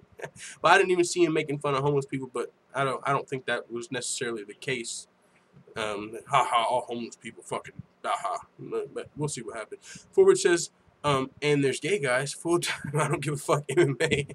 I'm just trying to crack jokes. I'm just trying to crack jokes forward. Even the homeless ain't sleeping on wood, bruh. Just saying, said that weird guy. Good one. I like that one. Y'all fuck with y'all full-time family. Clayton Funky says Lee versus Cejudo versus Khabib versus Covington for the Hugfest champion. You gotta mix Usman in there. Fuck you talking about? Ex-wife Trolliega says El Chapo crying on his wooden bed tonight. Yo, what happens when you like get wood wet? Don't it like fucking sink in or bubble up or some shit? You better be careful, Chapo. I don't know if that wood is water resistant. Khabib making homeless doing push-up and putting them on video is low. El Chapo, calling me a fucking nigger is low. Who are you, the moral police now? Are you one of the people that were... You literally have did some low shit yourself. You used to rock with us, turned on us. You talk shit on us on other channels. I mean, who are you? The fucking judge of the world? You're one of those people. Darren Till doesn't care about his family. You're just looking to be offended. Bro, no one in here is just shitting on homeless people when they were joking. He was literally offering that homeless dude money and getting him fit. Would you rather him just hand a homeless guy money rather than also make sure he gets a little workout in? Come on, you offended ass boy. You got to change your shit to L. You got to put an L in front of your shit, dog. Come on, you're just in here looking to get offended and shit. Joseph Reardon, you're one of the people Darren Till was talking about. Joseph Reardon says it's a bitch move. They know it. Ex-wife Trolliega says Chapo got no balls to get on a call. He's been on a call, but he pointed his shit at his shoes in the bed the whole time. But I mean, it is what it is. I mean, I'm not really into taking the moral high ground. I would have never gave a homeless man $1 and made him do a push-up. When's the last time you gave a homeless man a fucking $1? And you act like doing a push-up is a bad thing. Getting the homie in shape. The homeless homie is getting in shape. I mean, if you're somebody that works out all day, you grind for your shit, what's wrong with making this homeless dude do a fucking push-up and you're about to hook him up? I don't care if you go buy a beer or a crack rock. Just do a push-up for me, bro. I just did 1,000 push-ups. I'll do it with you. You act like he fucking kicked the dude's fucking, like he do a push-up and he was holding his fucking, standing on his back. I'm only going to give you $1 if you can do a push-up with me on your back. He just asked him to do a simple push-up. And by the way, what about bum fights? That shit was epic. Who said that shit? Here had a hooligan bum fights. What was that dude's name? You know the main crackhead on bum fights. Bro, I have all of those on DVD. I swear I do. I have them. Not had. I have all of the bum fights on DVD. Watched them all. But I can't think of my guy's name. He even started making songs. If somebody in here knows the crackhead's name from bum fights, you are the real fucking champion. El Chapo says, let's do a call tomorrow. I don't know, man. I might let you call these nuts. I don't know, man. We've talked before. And after we fucking did the chat, remember, my wife might see it. Come on, please, take it down. Please. You just want some fucking attention. And clearly you're in here looking to be offended. You're one of those people taking the moral high ground on the fucking internet because you want some attention or something. What are you talking about? Fuck that. No more calls for that motherfucker ever, says Stamina MC. That's what I'm saying. What are we going to get out of a call? We did this before. I verbally shit on you. I spewed. I even had the fucking Lucky Charms present. There's no reason to do a call. What are you going to do? Apologize? There's no reason to do a fucking call with me. We already saw the wooden frame. What are you going to do? Show us you upgraded to fucking hardwood? Like, there's no reason to do a call. What are you going to tell me why homeless people doing push-ups is a bad thing? Would you rather him be unhealthy? Come the fuck on. His wife watches full-time. I don't even know if she watches, but he just said she might see the, or his fam, somebody might see the video. Please take it down. And I was like, I guess. You're sounding real simpish, says Stamina MC, or he said to Stamina MC. How is his stamina sounding simpish? Because he said he didn't want to hear no fucking call. Chapo says $5. Nah, man. Yeah, for you, $10. I don't know. Maybe $10. We're in there like swimwear. Actually, $10. We're in there like swimwear. Call it in. Show us your plain bed, your plastic bed, whatever you got. The upgrade. I ain't gave, but $20 is $20, says BMX. That's what I'm saying. That's why when he went up from 5 to 10, I reconsidered. Like, all right. If you just want to, fuck it, $10, call in, bro. But you're going to have to send that shit to the Cash App because I ain't got time to be fucking around and you asking for a refund on PayPal. None of that weird shit. Cash App with your boy. Big Gay Al says, what will you do for $20? You don't want to know what I'll do, especially with the name Big Gay Al. I'm just kidding. No, but $20 would come in handy right now. So if there was a line, okay, I'm just kidding. Jamaican Irish accent. Oh, yeah, he had a Jamaican-Irish accent, and then there was some other shit to it, man. I had to go back and watch that. 25 big ones. 25 big ones, and you are on the call. But if I don't see the 25 big ones, you can call these nuts. All right, with that being said, James Vick says Kevin Lee has turned down multiple fights with him, has text messages to prove it. I honestly believe James Vick. I'm not going to lie. Kevin Lee recently has been coming off as a guy that's like picking and choosing his fights, whether it's because he's got a lot of potential and the UFC is helping him or something. But Kevin Lee's a guy that's like, you know, the UFC's got an idea who they want me to fight. I got an idea who I want to fight. You know, maybe we'll meet in the middle. And maybe that's how it always goes, and Kevin Lee's just more verbal about it. But it does seem like he's trying to take a strategic route, you know, to becoming a big star or becoming the champion. He's not looking to take stupid fights or risky fights, maybe even, because we did see shit. He fought Edson Barboza, and he was looking great, but all it takes is one hit.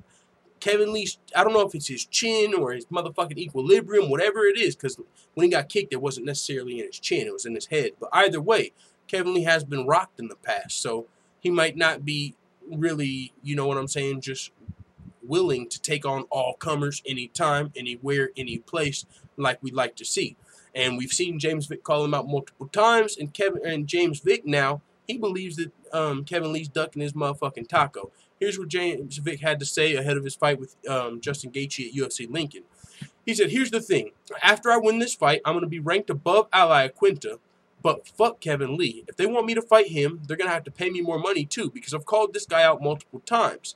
He's turned down 2 fights with me, physically. He's never turned down physically, he has turned down 2 fights with me. I have text messages to prove this from the UFC matchmakers, Joe Silva back when Joe Silva was still here, and Sean Shelby both. And I've said this publicly, that he's turned down fights with me, and he's never really denied it. He just kind of sidesteps the question. So 100%, I've been saving these messages for years. The guy has turned down fights with me, and I'm not fighting him now unless I get paid at least as much as he does. Because what the fuck is the point? Why do I have to keep calling these guys out? I'm on their schedule, you know what I'm saying?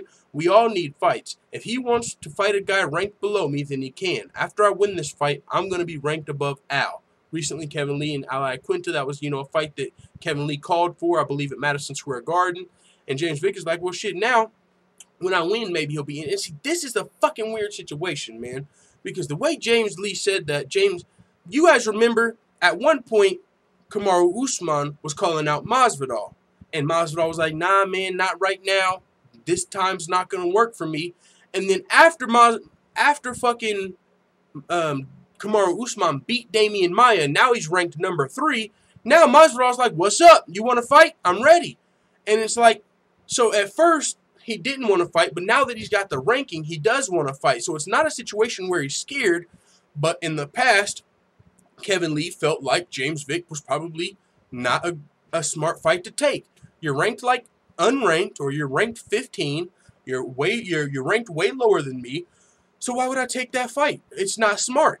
But now, once you crack the top 10, now I hear you. Now what's up? And then you're like, nope, now that I'm in the top 10, I don't want to fight you. You had your opportunity when I wasn't ranked and the fight didn't make sense. Now what's up? So it's a weird fucking situation where, I mean, there's probably unranked guys right now. Like, there's a guy, who was it? Not Marbek Taisimov, Islam Makhachev, I think. One of these Russian unranked Dagestan lightweights called out Kevin Lee. I think it might have been Marbek Taisimov. Yo, Kevin Lee, you talk about my people. You know, you talk about Khabib. I'm here for you. Let's do it. You talk about Russian fighters and stuff like that. But, so what is Kevin Lee supposed to do? Respond to that? The dude's unranked. The fight doesn't make sense. So what happens if he beats a top 10 ranked guy and now he's like, nope, I called Kevin Lee out whenever I was unranked and he didn't want to fight, so now I don't want to fight Kevin Lee. Like, yeah, the fight didn't make sense back then, dog, you know? He's trying to get up, not down in the rankings. So is Kevin Lee scared of James Vick? I don't think he's scared, but before James Vick was ranked in the top 10, yeah, he might have been ducking his taco a little bit because we see that. If the fight doesn't necessarily make sense, I mean, you could see it how you want. I mean, I know there's a lot of people that are just going to say, yeah, Kevin Lee fucking is scared of James Vick. But like I said in the past, I don't think really any of these fighters are scared of each other. Now, I think a lot of them are making career moves. Yeah, no, I don't want to fight some unranked guy when I'm ranked in the top 10. Or I don't want to fight some guy ranked in the top 15 when I'm trying to get to the top 5. But now when you're in the top 5, I'm all open to fight you. You got something I want now. Now I want your ranking. But before that, there wasn't much for me to get from you. So El Chapo says, Joseph, I told you I'm hated over here. El Chapo, you're not hated over here. You're just a fucking troll, dog. Joseph Reardon says, sorry, Chapo, me fucking phone died. What are you guys calling each other or some shit? What's going on over here? And just BMX said, RIP Bruce Buffer. Bro, don't do that shit if it's a joke. I know the whole RIP Callan shit, but if Bruce Buffer ain't dead, that shit's crazy, bro. Don't be trolling like that. El Chapo's wife is probably a McGregor ejaculated poster, says MMA Addict. Yo, low-key might be. It might not even be his wife. I'm not going to get on his wife. I'm saying probably, I don't even know if this motherfucker's married. Chris Crook says, James Noodle Legs Vick getting smashed. I mean, James, he's 9-1 in the UFC. He's definitely talented, but I don't know how he's going to do against, yeah, those top 10 killers. MMA Addict says, nah, pay first, El Chapo, then Bigfoot Time will allow you to call. Yeah, I'm not even getting on the phone with you until there's 25 on my motherfucking Cash App. Like I said, you can call these nuts, homie. But there's nothing for us to talk about. If you want to talk to me, just go replay our old call, and you can see everything you needed to hear when I was verbally fucking spewing this diarrhea on you. You know what I'm saying? John Taylor says, let's not get Chapo on call. Verbal communication is a down point. Mr. Denvader in the building says, sup, ladies? We got 38 watching. What's up, full-time family? Make sure you hit that thumbs up button. Don't be a baby back, bagel biting bitch boy. You know how it goes. 23 thumbs up, 38 watching. That's like, do the math, 15 people that are biting bagels as we speak. Well, there's 2 people that hit thumbs down. That's probably Chapo on both accounts. But either way, full-time 5. Bro, no. You for some reason, you started at 5. I said no. You went to 10. I said yes. And then you started talking 25. You put up 25. Now I need 25. My rent's already late. I'm broke as fuck. You was talking about people cracking jokes on broke people and homeless people. You said people cracking jokes on homeless people is low. Well, keep me from being homeless. Save me. Here. Now it's time to prove you're not just a social justice warrior fucking guy looking to be offended. Save the homeless. Donate that 25. Fuck your time, Matt. But with that being said, let's continue. We got Greg Hardy opening up on being UFC ready, facing the haters, MMA versus football after Dana White's Tuesday Night Contender Series win. He's now in like the UFC's developmental program. I don't even really know what that is, but Dana White said, you know, we're going to bring him along. We're not going to throw him to the wolves immediately. His competition's going to get better, but he's still in like a developmental program. I don't even know what that is for the UFC. I mean, you know, what is their developmental program? Like, just, you know, sign him, but, you know, who does he fight? You know, where do you get developmental? Like, just train in the Performance Institute, maybe? Maybe that's what they do. Just sign him. He can train in the Performance Institute, get him some training partners, and then throw him to the wolves when he steps in the UFC. Or maybe he comes back next year with the Contender Series. I don't know. We'll see what happens. But here's what Greg Hardy had to say. I think I'm one of the best athletes in the world, boss man. I'll say that every day of the week, but I have respect for athletes, so I would say that it's a different sport. Also, I mean, he's definitely scary, dangerous, and all of that, knocking motherfuckers silly, but his cardio has seemed a little questionable just watching his post-fight speeches when he's talking with Laura Sanko or whoever after the Contender Series. Yeah, man, I went in here. I'm looking forward to getting better every day, and I just can't wait to get that opportunity. It's like, damn, dog. I'm like, what's going on? You sounding like you just got out of a 5-round war or some shit. You was in there for 17 seconds. But he says, I think that I'm ready as far as being an athlete, but skill-wise, mentality-wise, some of these guys are out of my league right now. So I'm going to keep working, and when the boss man who has the experience says it's time, I'm going to step up and give it everything I have. He said, I made an obligation and this commitment, and that's more so what I honored, more so than the actual love of the game. This is what I do. I'm a mixed martial arts fighter. I'm signed with the UFC on a developmental deal, and this is where you can see me and find me. Tune in for the action, man. No longer is it on Sundays. Ooh, now we got Greg Hardy on Saturdays instead of motherfucking football Sundays. Hey, that's dope. I mean, I'm looking forward to it. I mean, hey, we'll see what happens as far as that developmental program and stuff, but he's looked great on the Contender Series so far. 2 first-round knockouts, all first-round knockouts in the amateurs. Greg Hardy's the real deal. Stamina MC says, that wasn't a joke. That was a reach. Full-time, can't be offended. Motherfuckers ain't that smart. Yeah, it's going to be hard to offend me, at least with words, bro. You can't say nothing about my mom. You can't say nothing about my race. You can't say nothing about me being broke. You can't say nothing about me being a janitor. That's just not how it works over here. I'm not looking to be offended. I've been offended too many times and figured out how to deal with that shit younger, dog. There's no trolling. Like, you can troll me with some crazy shit like bada bing, bada boom, my dog. I'm sure he could troll me to the point to where I'm like, yo, chill. I'm not trying. I don't want to go back and forth with that guy. He's the type of dude that'll get your mom's address, your dad's address, your ex-wife's name, your motherfucking niece's and your nephew's name, their medical conditions, and he'll send it to you in a message and put troll in front of all of it. Like, there's some real trolls out there, but as far as just trash talking, good luck. Kenshiro Ryu said, Laura Sanko, I lost the comment. Where did it go? Laura Sanko would make any black man breathe hard, you dig? Yo, I see where you're going, Kenshiro. You think you were just trying to, like, control yourself? Like, oh, shit, this is Laura. Ooh. Yo, that's funny. XY Trolliega says, what a sad beta troll bagel biter. Yeah, there's my guy, Bada Bing Jr. Joseph Reardon, message deleted. Oh, shit. What did he say? All this shit talk and hate on Chapo. You weren't to lie? What are you? You weren't to lie? I don't know what the fuck you're talking about. This is more entertainment out of a wank, says El Chapo. I mean, you tune in every day. This is entertainment every day, bro. I'm grinding every day. You're watching the videos, and you're in here on your 5th account because your other 3 are blocked. So clearly you enjoy the fucking family, or you wouldn't be making a 4th account just so you can chat. When you came in here today, you were being all cool, like, what's up, guys? Hey, full time. Until we started reminding you and getting on your heels about that wood bed frame and all of that shit. Now, you know what I'm saying? You're back to, oh, this is fun, you're a wank. This is where you would be dropping the N-bomb if we were on a call. You remember? We did a call. And after I was shitting on you, remember? You had to pull out the N-bomb, and it didn't do anything, and I continued to shit on you. Remember? We've been here before, dog. You ain't got nothing. How about you and that other motherfucking weirdo, Reardon, whoever's taking your back, call each other and hate on the boy? Because we're going to keep grinding over here. But with that being said, somebody said something about no call or something.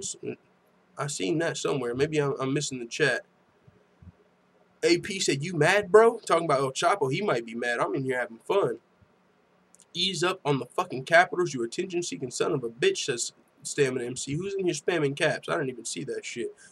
Now and later says, you want something from the store, bruh? Mr. Big A, I don't even know who y'all are talking to at this point.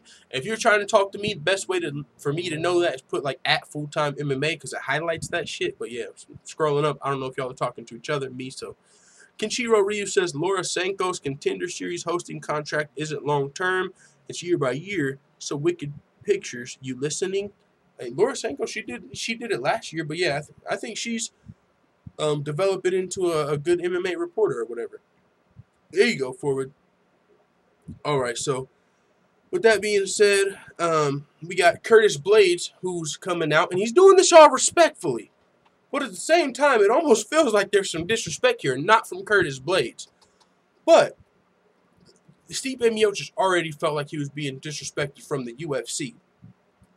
Now, recently, and Curtis Blaydes is not trying to disrespect Stipe by any means. He's not doing it. He's being very respectful.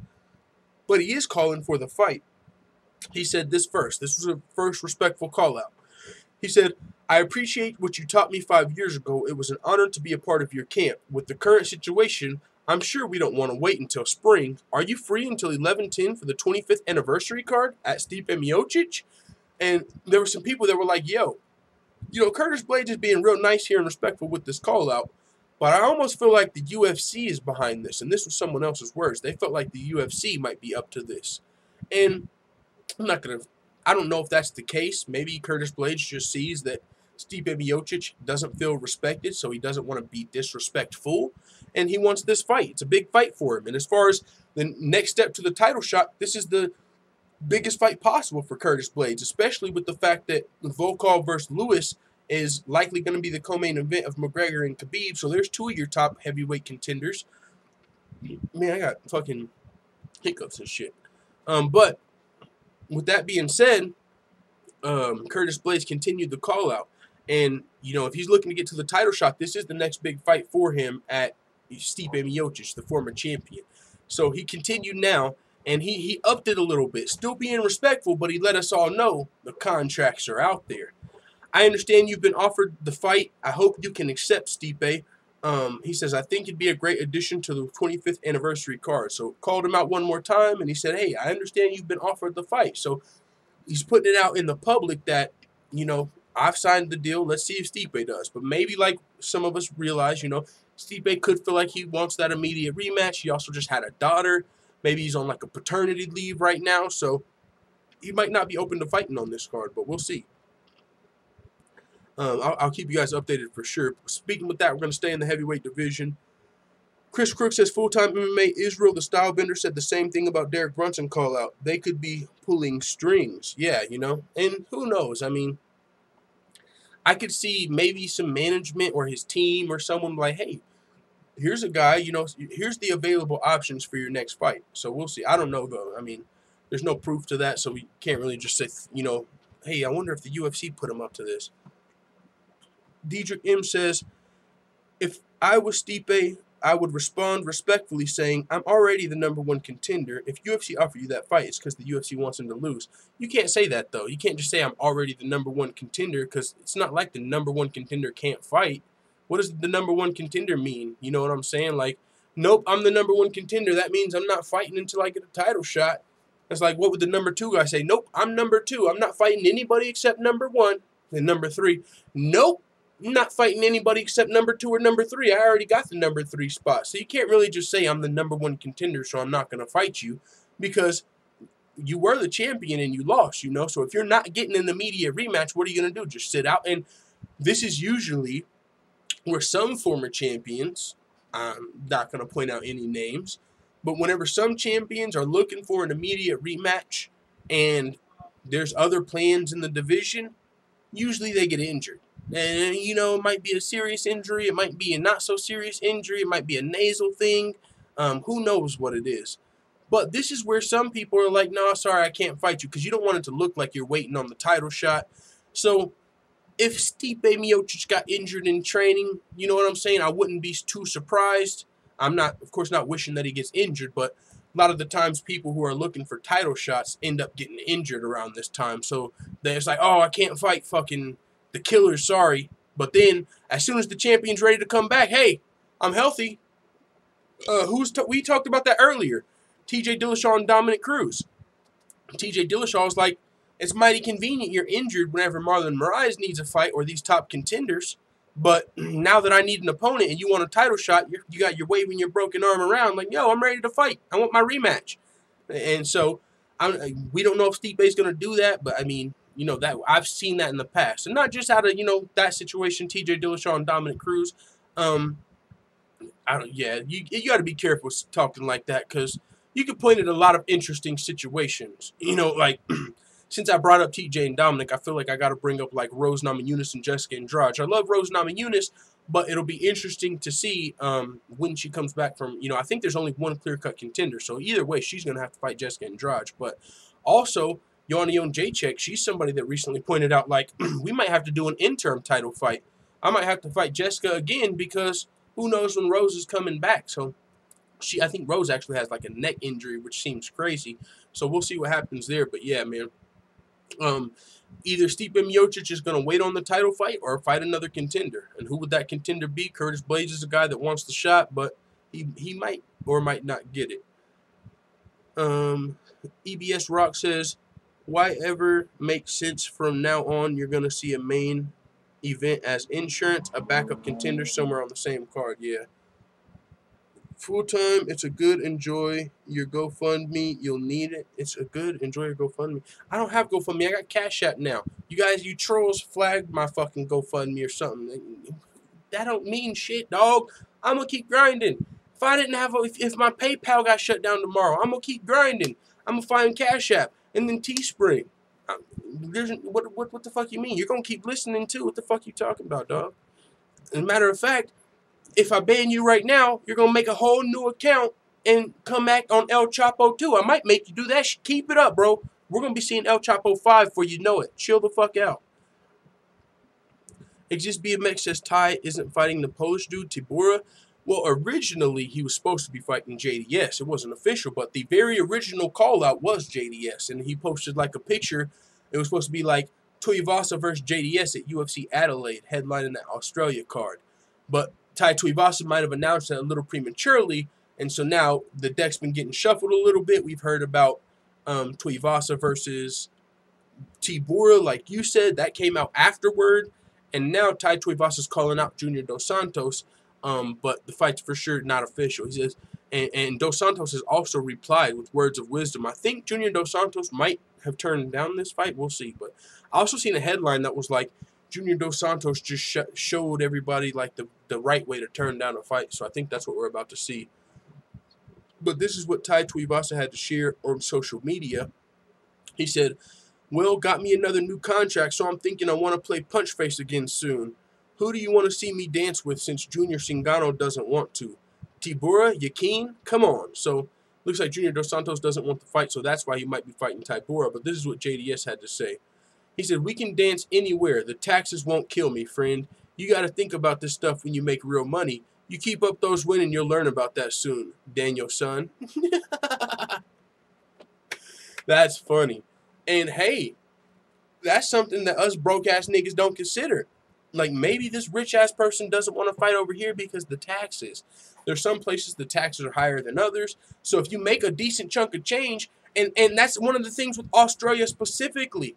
I believe Fabricio Verdum, whenever he originally wasn't going to go fight Mark Hunt in Sydney, he said something about the taxes. Like, yo, taxes are crazy over there. I'm not really interested.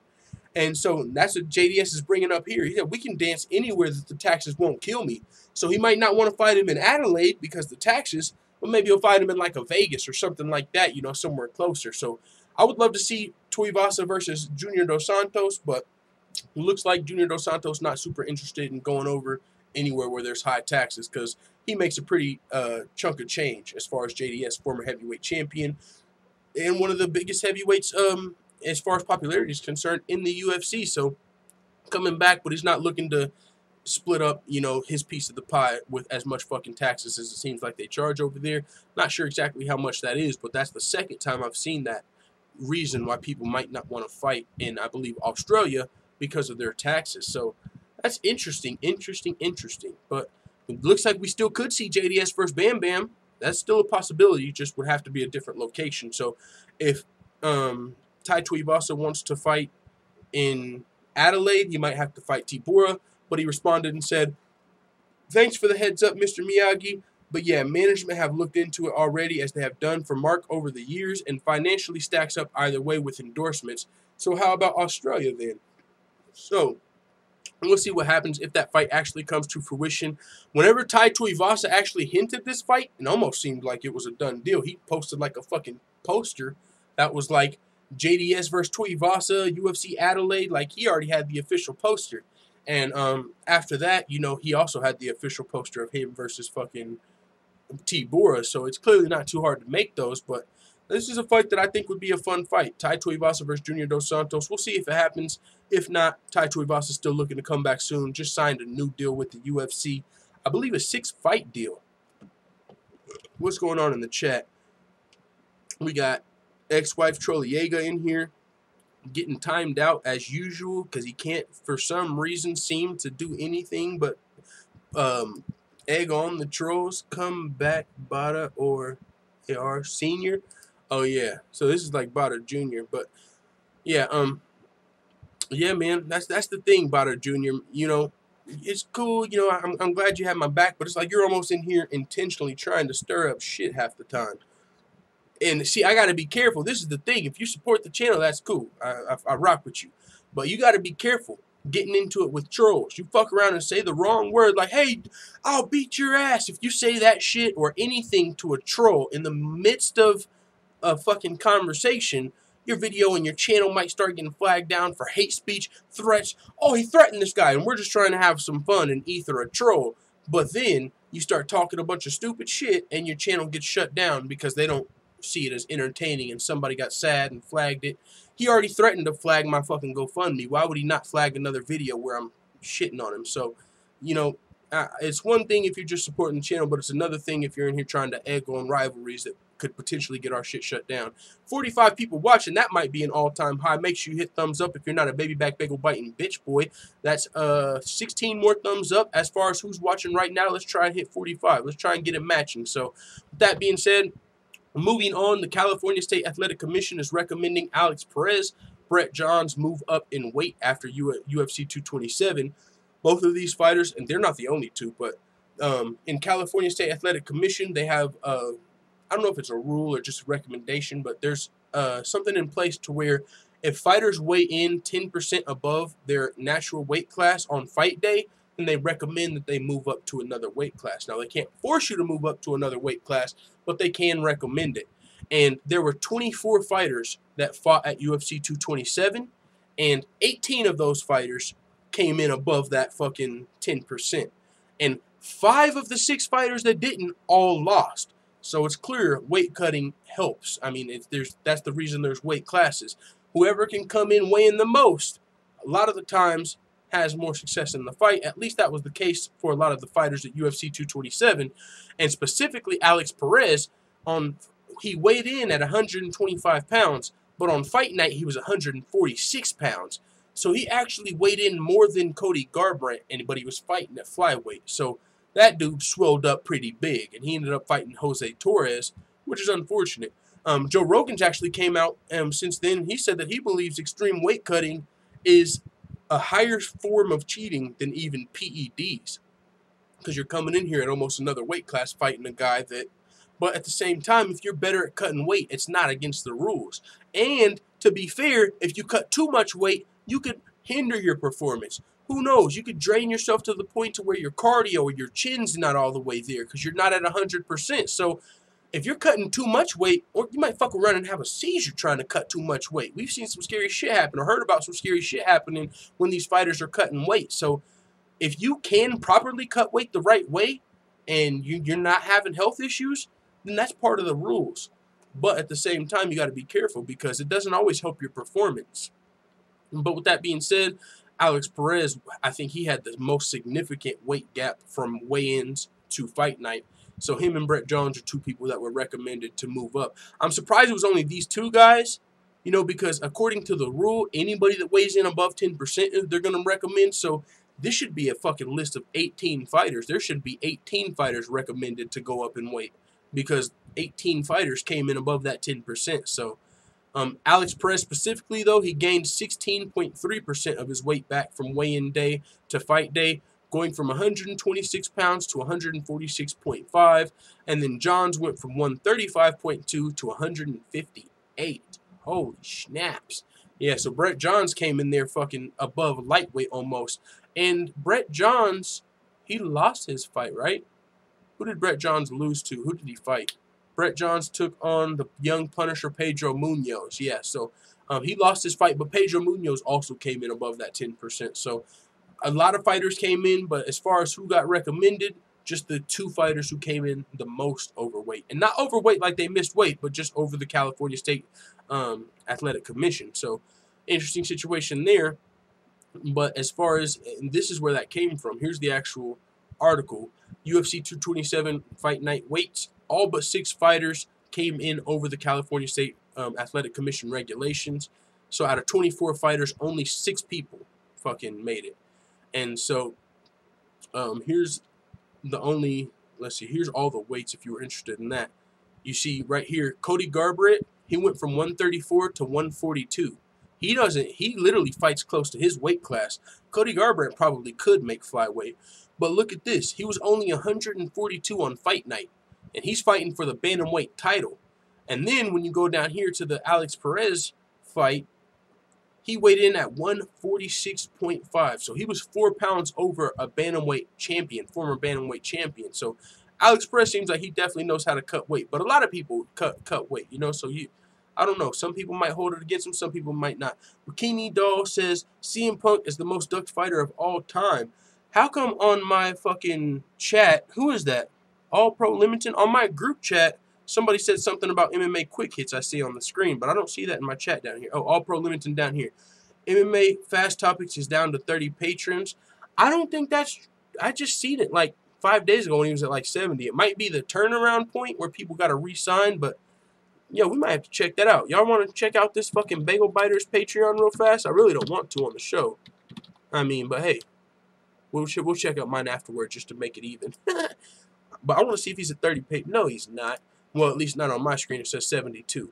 But that Patreon sucks anyway. That one costs $20 a month. Nobody wants to see that shit. No way. You want to see a motherfucking real Patreon, you go to the Full-Time MMA Dojo, where we got the gifts, we got the goals, we got the motherfucking story, where the channel came from, and all that shit. And we also got free videos. You ain't got to pay $20 a month. You want to see a real Patreon, go to Full-Time MMA, and that's where you see a bunch of free shit over there. You ain't got to pay $20 a month. You ain't got to pay $1 a month. You can do it for free.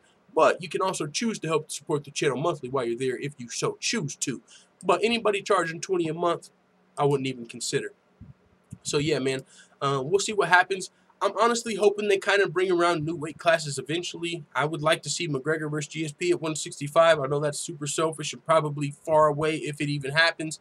But there's a lot of parity that could happen. Not just 165, 175. I mean, so But that could open up Pandora's box, right? I mean, I'm not a huge fan of boxing, and one of the reasons is because there's so many fucking weight classes. Like, you can't keep track of all the titles and all the champions, and then you'll see a guy with like 30 green belts and 2 red belts. It's like, what the fuck are y'all doing? Clearly those belts ain't shit for you to have 50 of them. Like, what's going on? So, I don't know, man. It's a weird situation. A weight class every 10 pounds, I'm cool with. But it's like we're already stretching it. Because next, what's next? Are we going to go boxing every fucking 4 pounds, every 7 pounds? So I kind of like want to see the fucking new weight classes, but at the same time, I don't know. I don't want to water down the sport. But with that being said, yo! I don't want to bust your eardrums, but what the fuck? My dog Cajun Johnson is literally getting fed to the wolves. Am I tripping or am I tripping? I'm not even trying to laugh. Let's go to fucking Cajun Johnson's last fight. He just had that fight in his hometown. Now, keep in mind, there's so much going into this Cajun Johnson guy that people might not even be aware of. Cajun Johnson, for one, UFC fighter / rapper. Pretty fun little songs. Called out Nate Diaz. So, some people don't remember that. But Cajun Johnson, yeah, cool. On top of that, though, that's not even a big deal. That's just a side note. UFC fighter / rapper. But the real deal is Cajun Johnson is like the co-president or the vice president of Project Spearhead, which is like the closest tip to the newest fighters union out there, being headed by Leslie Smith, and I think Ally Quinta might be a part of it. But with that being said, and Cajun Johnson being associated with Project Spearhead, his last fight was almost like he got fed to this young Russian fucking Dagestani killer in front of his home crowd. And it's kind of weird because I don't want to fucking put this out there because, like, I don't know. It's not something that you really take lightly, but it almost feels like the UFC is fucking punishing this guy. I don't know if that's the right word. He's like, it's almost like for being a part of Project Spearhead, he's getting some crazy, and see, I don't want to fucking turn this into no, like, crazy conspiracy, but it really feels like there's some fucking punishment going on for Cajun Johnson. And I'll give you the things that led up to this, to why it feels like that, why I personally feel like that. And for one, personally, it's because we need about 10 more thumbs up on this video, because we're at 31, 41 watching, so make sure you hit thumbs up while I'm, finishing my thought. But no. First, we saw Leslie Smith, the president of Project Spearhead. She was supposed to fight, I believe, Aspen Ladd or JJ Aldrich, one of those girls. Her opponent missed weight, and instead of rescheduling the fight, the UFC told her, we'll just pay you as if you fought. They even gave her win bonus, but it was her last fight on her contract, and so she got cut after that. They didn't re-sign her. Not cut, but it was her last fight on her contract. So it was weird because it's like the UFC, normally they don't do that. That's unprecedented. If you don't fight because your opponent comes in, they might reschedule the fight, but half the time they don't even pay you your show money if they reschedule the fight. But this time she got her show money and her win money, and it's almost like, and this is how I feel because knowing that she's part of Project Spearhead, right? If she gets on the mic, she's probably going to cut a Project Spearhead promo. Like, hey guys, I'm glad you all enjoyed the show, but we got to do something about fighters' rights. Hold on, Joe. Give me my fucking microphone. Like Leslie, they try and speed her up a little bit. Like, hey. No, this is something that the fans need to hear. Project Spearhead is a must. We all have to get our fighters' rights. We don't even get paid for our, and she just cut a crazy-ass Project Spearhead promo that went viral. Maybe they might have been trying to prevent that a little bit. So she didn't even get another fight in the UFC. She got paid, contract's up. Now you got the vice president, Cajun Johnson, another guy who speaks out for fighters' rights, a part of Project Spearhead. And let me pull up his resume for you, because he was on a 4-fight winning streak most recently, which, of course, the competition has to get higher. But he was just recently fighting at home. He fought at UFC Calgary. He's a Canadian fighter. So he got scheduled to fight at home, and he got scheduled against probably the toughest fucking lightweight that's unranked. Holy smokes. Is that 25 in the super chat from Bikini Doll? CM Punk is the most ducked fighter of all time. Dicks out for CM Punk. Let's fucking go. Thank you very much for the $25 through the super chat, Bikini Doll. Much appreciated. And CM Punk is for sure half of the super fight with Artem Lobov. So that's what I got for you, but I agree for sure. Dicks out for CM Punk. John Doe in the building says, Joseph, oh, he's talking to Joseph. I thought he was talking to me. So I seen the Joseph. Shout out to Bikini Doll, says MMA Addict. Yes, thank you very much for the super chat. Much appreciated. But yeah, so here's his record, though. He fought at UFC Calgary, a Canadian fighter, and he got through at Islam Makhachev. Wait, what the fuck? Is he fighting Islam Makhachev again? He got submitted by him, but the article we just saw, he might be returning against the same guy. But this guy's dangerous, though, Islam Makhachev. Let's find out. Or is it another Dagestan killer? Let's see. Cajun Johnson. Oh, yeah, it's Rustam Kabalev. So last, he had to fight Islam Makhachev. Fucking Dagestan killer, unranked lightweight. Bro, if you're in the lightweight division, there's like some sharks swimming around. If you're an unranked lightweight, good motherfucking luck. You got guys like Mirabek Taisimov, Islam Makhachev, Rustam Kabalev, all these fucking Dagestani Sambo fucking killers down here that are just probably ragdoll half the lightweights that are in the 10 through 15, but they're unranked. So while they're trying to get fights, if you're trying to get up to the top 15, good luck.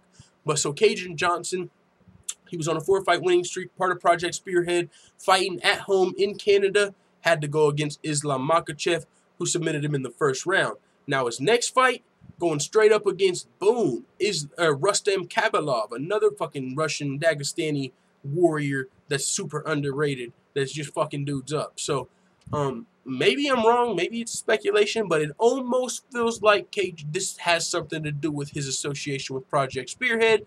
You can let me know whether you agree or not in the chat, but hey, we're not going to spend too much time on that, but that's just how I kind of feel. And maybe this has something to do with Project Spearhead. It's just how we saw the things play out with Leslie Smith, and now he's having to fight some killers. But that looks like it's all for the UFC news. It's time for Bellator! Bellator. I'm repping Bellator. Hey, fuck you talking about? We got Aaron Pico facing the former title challenger Leandro Higo at Bellator 206. I love full-time MMA. Shout out to Aaron Pico. I know he wasn't talking about us, but he's definitely in our intro. And who knows, maybe one day we'll actually get like a fucking interview with Aaron Pico and we'll get that real drop. You know, you're now watching full-time MMA, the best MMA channel on YouTube. And I love full-time MMA. You know, I'm just saying, we got high hopes for the channel. But yeah, so Aaron Pico, he's fighting Leandro Higo, definitely up in competition. Holy shit. Leandro Higo was the former bantamweight Bellator champion, if I'm not mistaken, or did he fight at featherweight? Let me pull that up for you. Let's see. Leandro Higo. Leandro Higo, Sherdog, the Pitbull. This is like the third Pitbull brother.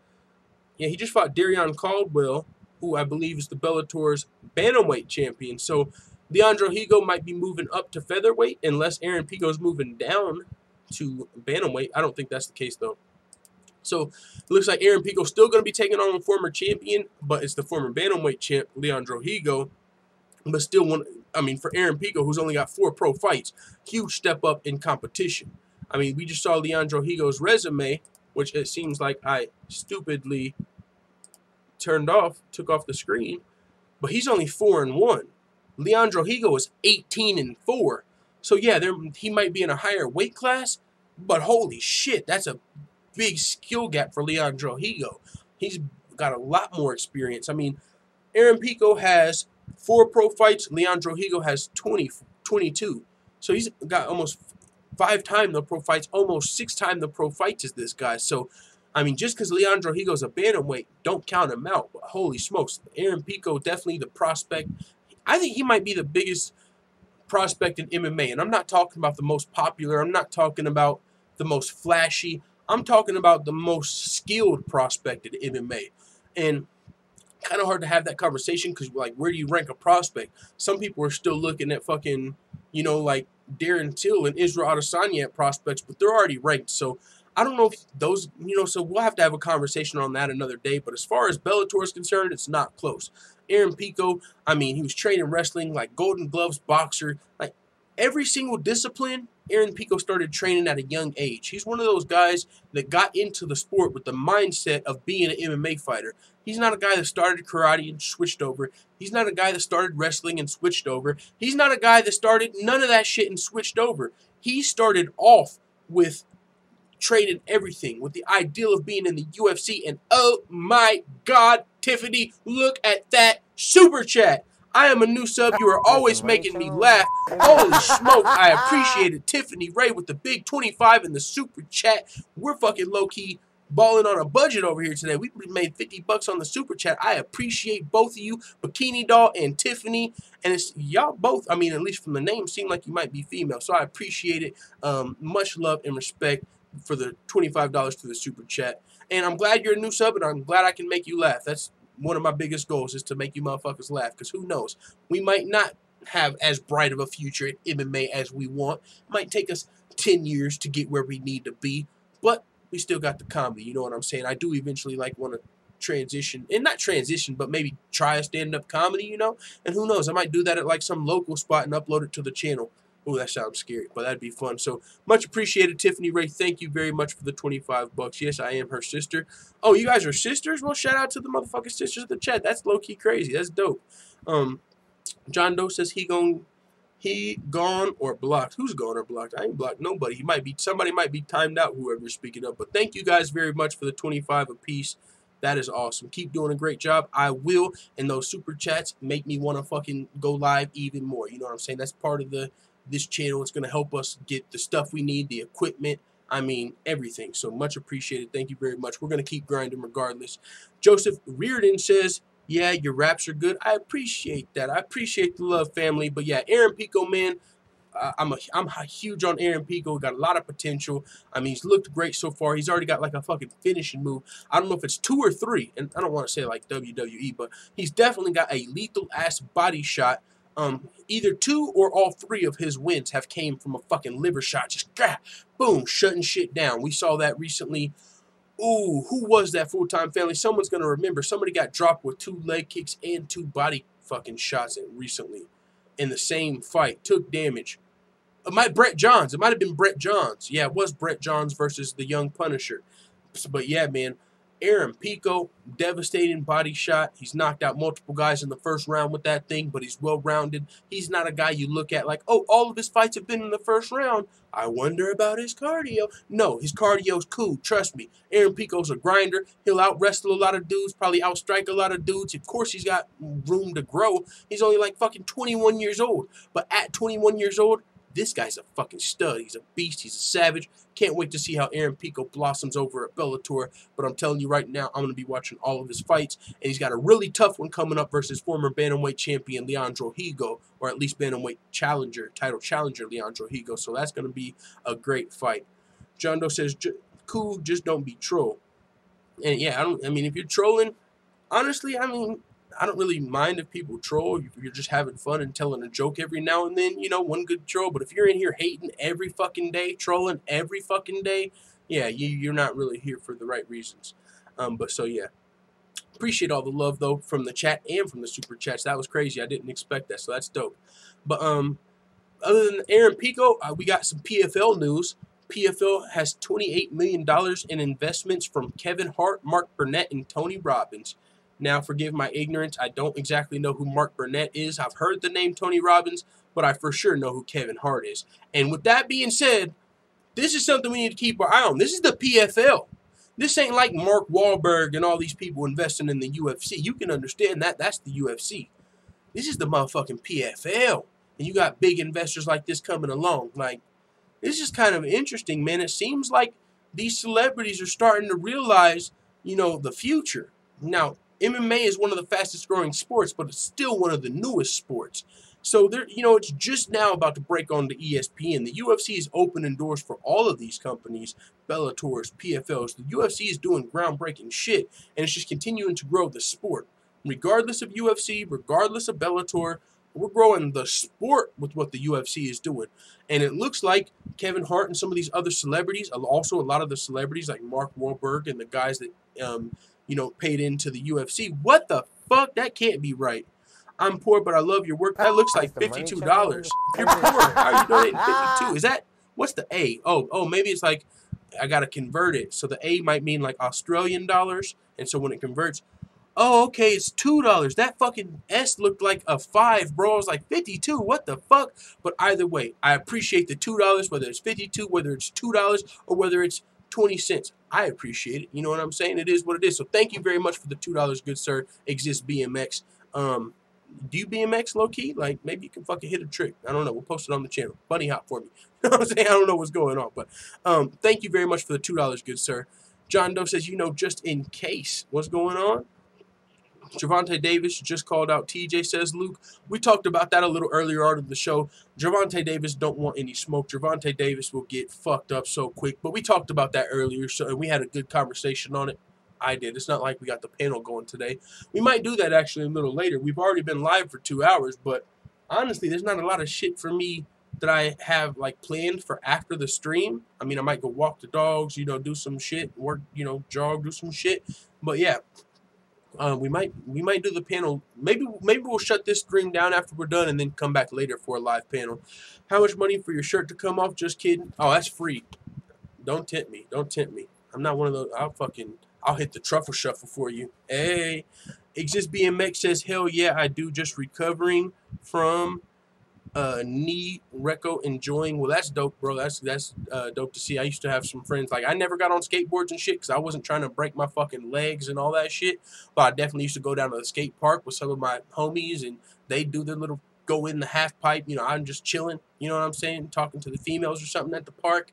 I'm not trying to break my bones, but I definitely enjoy some good extreme sporting. So that's dope. And one of my homies, actually, another topic for another day. We used to, he used to fucking steal BMXs and shit and fix them up in his bike, spray paint them and all type of shit. But hey, so that's dope to hear. Stamina the man. Let's see. Milo Reed says, who do you think should headline 230? Jon Jones and Daniel Cormier. I'm telling you right now, hear me out. And yeah, Jon Jones still has to get cleared. But I heard this on Chill Sunday and I said, oh my Lanta, what a fucking fight. Here's why. Jon Jones, Daniel Cormier. For one, new weight class. That already adds intrigue. For two, everything's on the line. Fucking everything. Both of these guys is everything. If Daniel Cormier loses to Jon Jones at Madison Square Garden, not only does he lose his heavyweight title, but he loses the Brock fight. Ooh. Like, if they fought again at heavyweight, not only would it be for the title, but it would be for a fucking Brock Lesnar fight. Like, everything is in the balance. If Jon Jones can win, not only does he come back, re-get his legacy, show that he can beat Daniel Cormier, he also gets his fucking Brock Lesnar fight back in the heavyweight title. Holy fuck. Jon Jones versus Daniel Cormier at Madison Square Garden at heavyweight would be bananas. Bananas. But we don't know if that's going to be able to happen. So, not to get you all hyped up, but that would be fucking amazing. And I heard that from Chael Sonnen recently, so not like heard it from him, but on his YouTube channel. Like, yeah, I was talking to Chael, you know. Tiffany Ray said, throw out a price for shirt to come off interesting. Hey, I am. If you haven't heard the video, Who is Full-Time MMA, you might want to check that out. I'm pretty cheap. I'm pretty fucking cheap. But yeah, I mean, I'm not going to go into that. But yeah, no, cheap as fuck. I'm not. I got nothing to hide, sweetie. Nothing to motherfucking hide. I watch UFC all fucking day. If you want to see somebody that's all cut up, go watch the UFC. If you just want to see a motherfucking a fan of the sport do a truffle shuffle, throw another 25 in the super chat and we might be there. That's all I'm saying. We might be there. Milo Reed said Cormier can def KO John at heavyweight. Yo, yeah. And on top of that, what's gonna go on though? Like, is Jon Jones gonna? Fuck, man, that's so weird. Is Jon Jones going to be clean? I picked DC to beat him in the second fight because I was like, yo, we might be seeing a clean Jon Jones here. So that's the whole problem with that scenario. Jon Jones has to, for one, get cleared by USADA, and for two, come back in time for Madison Square Garden. I don't know if there's time for that. But Tiffany Ray said, done.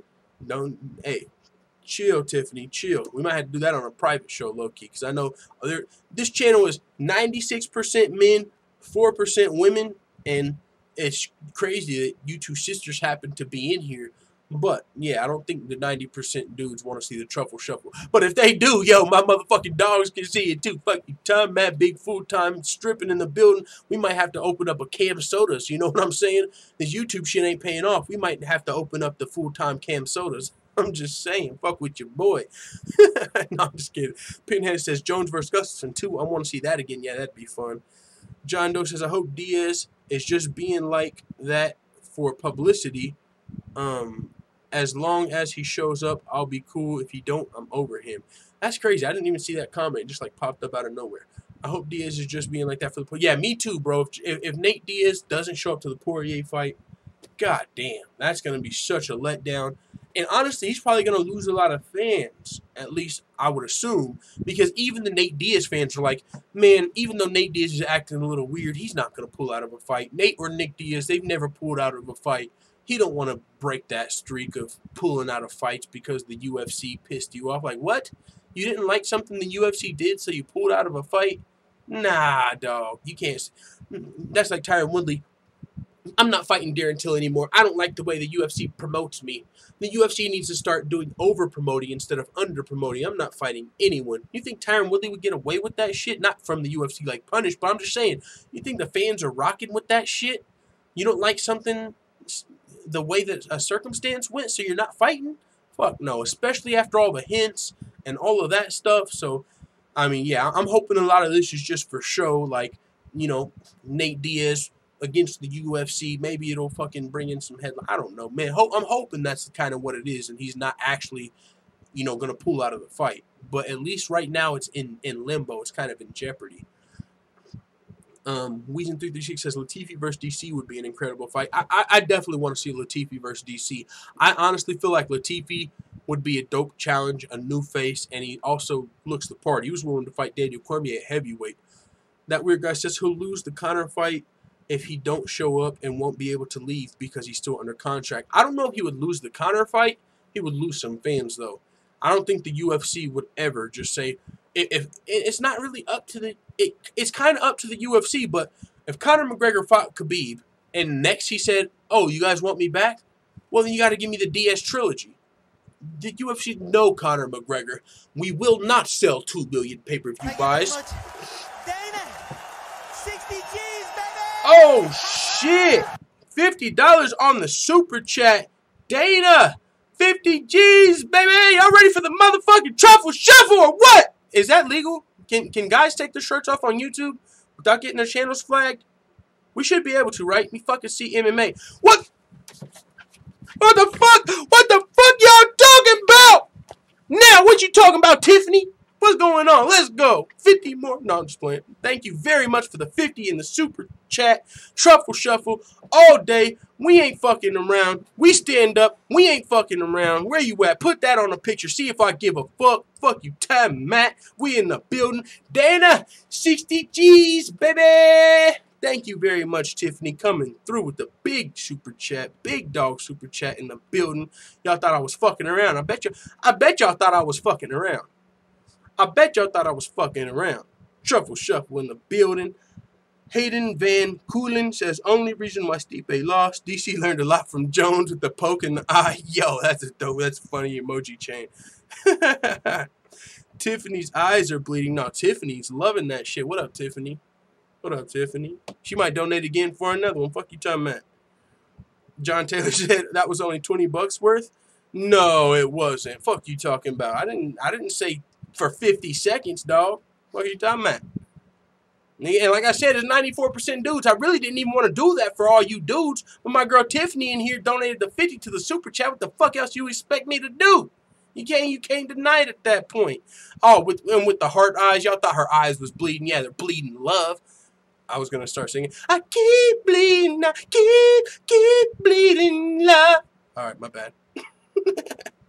What is happening to this channel? Ask your sister. I don't even know if you guys are really sisters, but no, I was just, hey, the fucking fans get what they, you know what I'm saying? It's the fight that the fans wanted to see, so we had to deliver. Call me full-time UFC.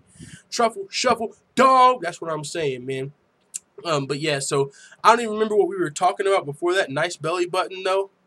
Paul's like a motherfucker. Paul, I ain't never heard that in my life. I ain't never heard somebody say nice belly button. Yo, chill. Khabib should have done that with the homeless dude, says Joseph Reardon. What? The truffle made him do a truffle shuffle instead of a push-up? Ivan Hernandez says Conor will KO Khabib. Hey, that's a very real possibility. Last time you did the truffle shuffle was CM Punk fighting Mike Jackson. I didn't do a truffle shuffle then, did I? I know I wasn't that drunk for that stream. Fucking, that was the night I was supposed to do the shoey, but I don't remember doing no truffle shuffle. I remember Dick's out for CM Punk, but I don't remember doing the truffle shuffle that night. Kool-Aid says, Khabib immature. Oh, interesting. MMA Addict said, can Super Chat donations be taken back? Hope not. No, I don't think they can. No, I know they can't because YouTube takes like fucking 20 or 30% of them joints. You think they're giving you that shit back? No.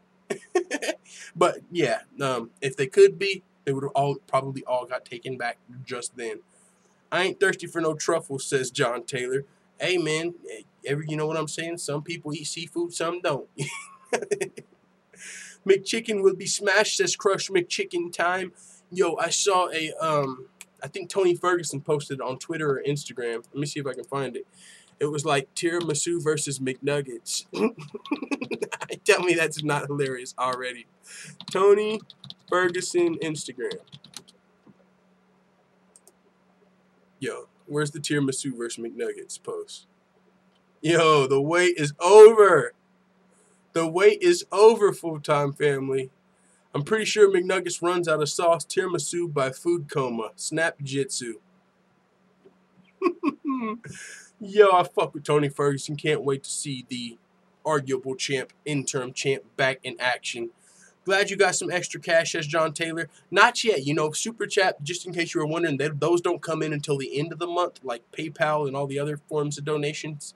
Those actually get withdrawn. You can withdraw like the next day. But yeah, you don't get to see the Super Chat until your YouTube checks come, so you can't even really trust those guys. But hey, I still appreciate it. It's the thought that counts for me. Exist BMX says, haha, Tony is one hell of a guy. Can't wait to see him fight. Me either. Kool-Aid says, Kukui can't be grimming when he tripped over a cable. Yeah, that's an unfortunate situation. But at the same time, you know what I'm saying? He's still like on a 12-fight win streak in the lightweight division. He's still a motherfucking savage when all things considered. Milo Reed says, can't wait for him to smash his face, smash like chicken. With that being said, you guys know what? We're going to end the show a different way. We're going to end this show a different way today. Normally we start the show with songs, but for some reason I wanted to hear the Conor McGregor rap there. But now I'm thinking about it like, I don't want to start the show and finish the show with the fucking MMA rap. Who the fuck am I? Like, just plugging myself all over this thing? Like, oh guys, you want to hear some MMA raps? If you didn't hear it at the beginning, here's some more at the end. You know, like, I don't know. If you guys want to hear it, we'll get out of here with the song. But if not, we'll probably just head out pretty soon. Kool-Aid says, did the chicken dance again, Veneta? Did the chicken dance against Veneta? Yeah, he did. I mean, he might have did a little bit of a chicken dance, but he recovered. You know what I'm saying? That's one of those situations, man. Anybody can really get clipped. It's kind of how you recover, if you recover. You're not always in a position to recover. If you ain't got the wrestling or the jiu-jitsu to get your shit back together while they're on top of you trying to fucking rain it down and finish the fight, you ain't going to be able to recover. But they were able to do it, so it is what it is. Bellator. Bam. MMA Addict, I got you. We're going to do the Bellator to get out of here. Bellator. I'm repping Bellator. Bellator. Listen, I don't like Khabib nor Conor, but Khabib has the high ground on this one. That's a great way to put it. He's got the high ground. What are you, a fucking gamer, bro? That's a great way to put this. Yeah, he's got the high ground for sure, but Conor McGregor's not somebody to count out even with the low ground. But you said, let's hope Conor won't miss. Yes, sir. I like the way you put that. Kukui versus Lee for the Chicken Dance Championship, says Kool-Aid. We already saw that. Kukui won that. But that was before Kevin Lee got his chicken dance on, so maybe we need to see the rematch. Frank Mattis says subbed. Well, why did it? Oh, Tiffany. Oh, that's on the thing. I'm going to say, normally when people sub it, you know, makes an alert go off, and it says, like, limousine riding, jet flying, son of a gun, and I just can't stop holding these alligators down. Woo! Normally when people sub, it says that, but I appreciate it. Jet flying, son of a gun, jet time holding these alligators down. Woo! Appreciate the sub, good sir. Thank you very much for hitting that sub button and joining the full-time family. And also thank you guys all for hitting the thumbs up button. But in the meantime, in between time, we're about to look for Bellator. I'm repping Bellator. Dana White versus Scott Coker, the battle rap. That shit is so epic. One of my favorites. But yeah, man, the wait is over. We got fucking tiramisu versus McNuggets. Who you guys got in the comments while we pull up the outro? Motherfucking Bellator. Scott Coker versus Dana White rap. Yeah, boy. First one on Google. Yeah, y'all hear it, but you don't see it, huh? I know. Let the fucking full-time video editor work. Fast forward. Alright, y'all ain't ready for this. If y'all ain't heard this yet, y'all better stick around and listen. This is Scott Coker versus Dana White, the rap battle, Bellator. I'm repping Bellator. Let's fucking go.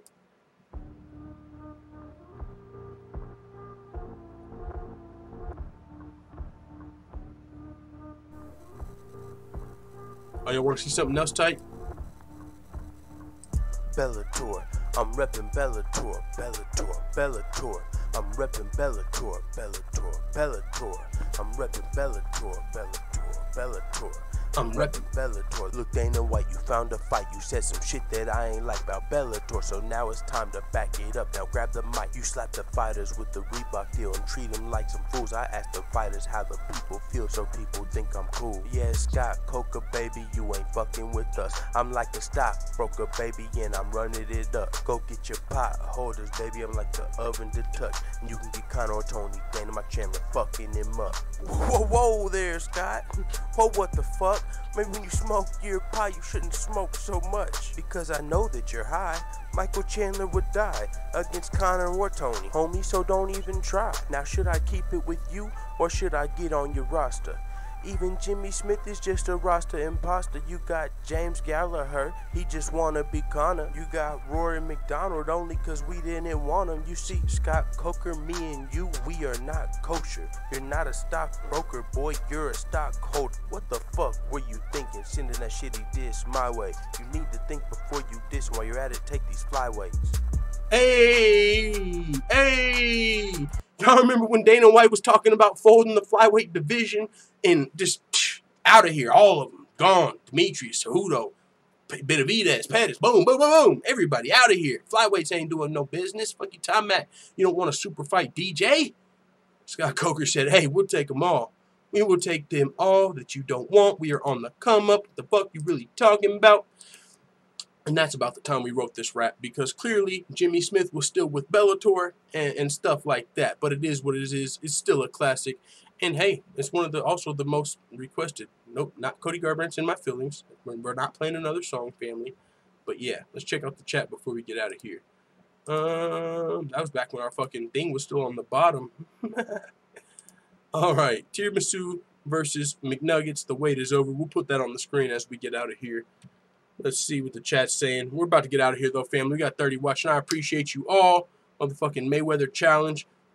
I don't know if we did a Mayweather challenge. We did the Fire Snoop, though. And we did Conor McGregor versus Mayweather and all of that stuff. So, hey, it is what it is. Kool-Aid says cringe. Hey, if you don't enjoy it, that's probably the time where it's time for you to exit stage left and come back when we're talking MMA. I know rap's not everybody's forte. Everybody doesn't enjoy parodies, especially hip-hop, especially in the MMA community. So I apologize to those of you who had to cringe throughout the song in the beginning or the end. But I actually like making those, and, you know, it's pretty fun, and I enjoy them. So, hey, with that being said, you'll probably be hearing more if you enjoy the show. With that being said, I enjoy you all for coming through. We're about to get out of here. Let the full-time family know what you guys think in the comments. And we might be going live for a panel later. If not, we'll do a panel at the end of the show tomorrow. But hey, it is what it is. I got to get out here and try and get this rent paid because we're still late. But he's not going to kick us out, because if he accepts a partial payment, we figured this out, he can't give us a 3-day eviction anymore. So since he already took like $600 of our rent, we just got to give him the other $200 by the time, you know what I'm saying? So we good. We ain't going to be homeless this month, full-time family. Let the full-time family know what you think in the comments. What a way to end the show. I'm out of here, man. We'll be back. We got some videos to do. We got to talk about this Gervonta Davis guy, I think. I'm out.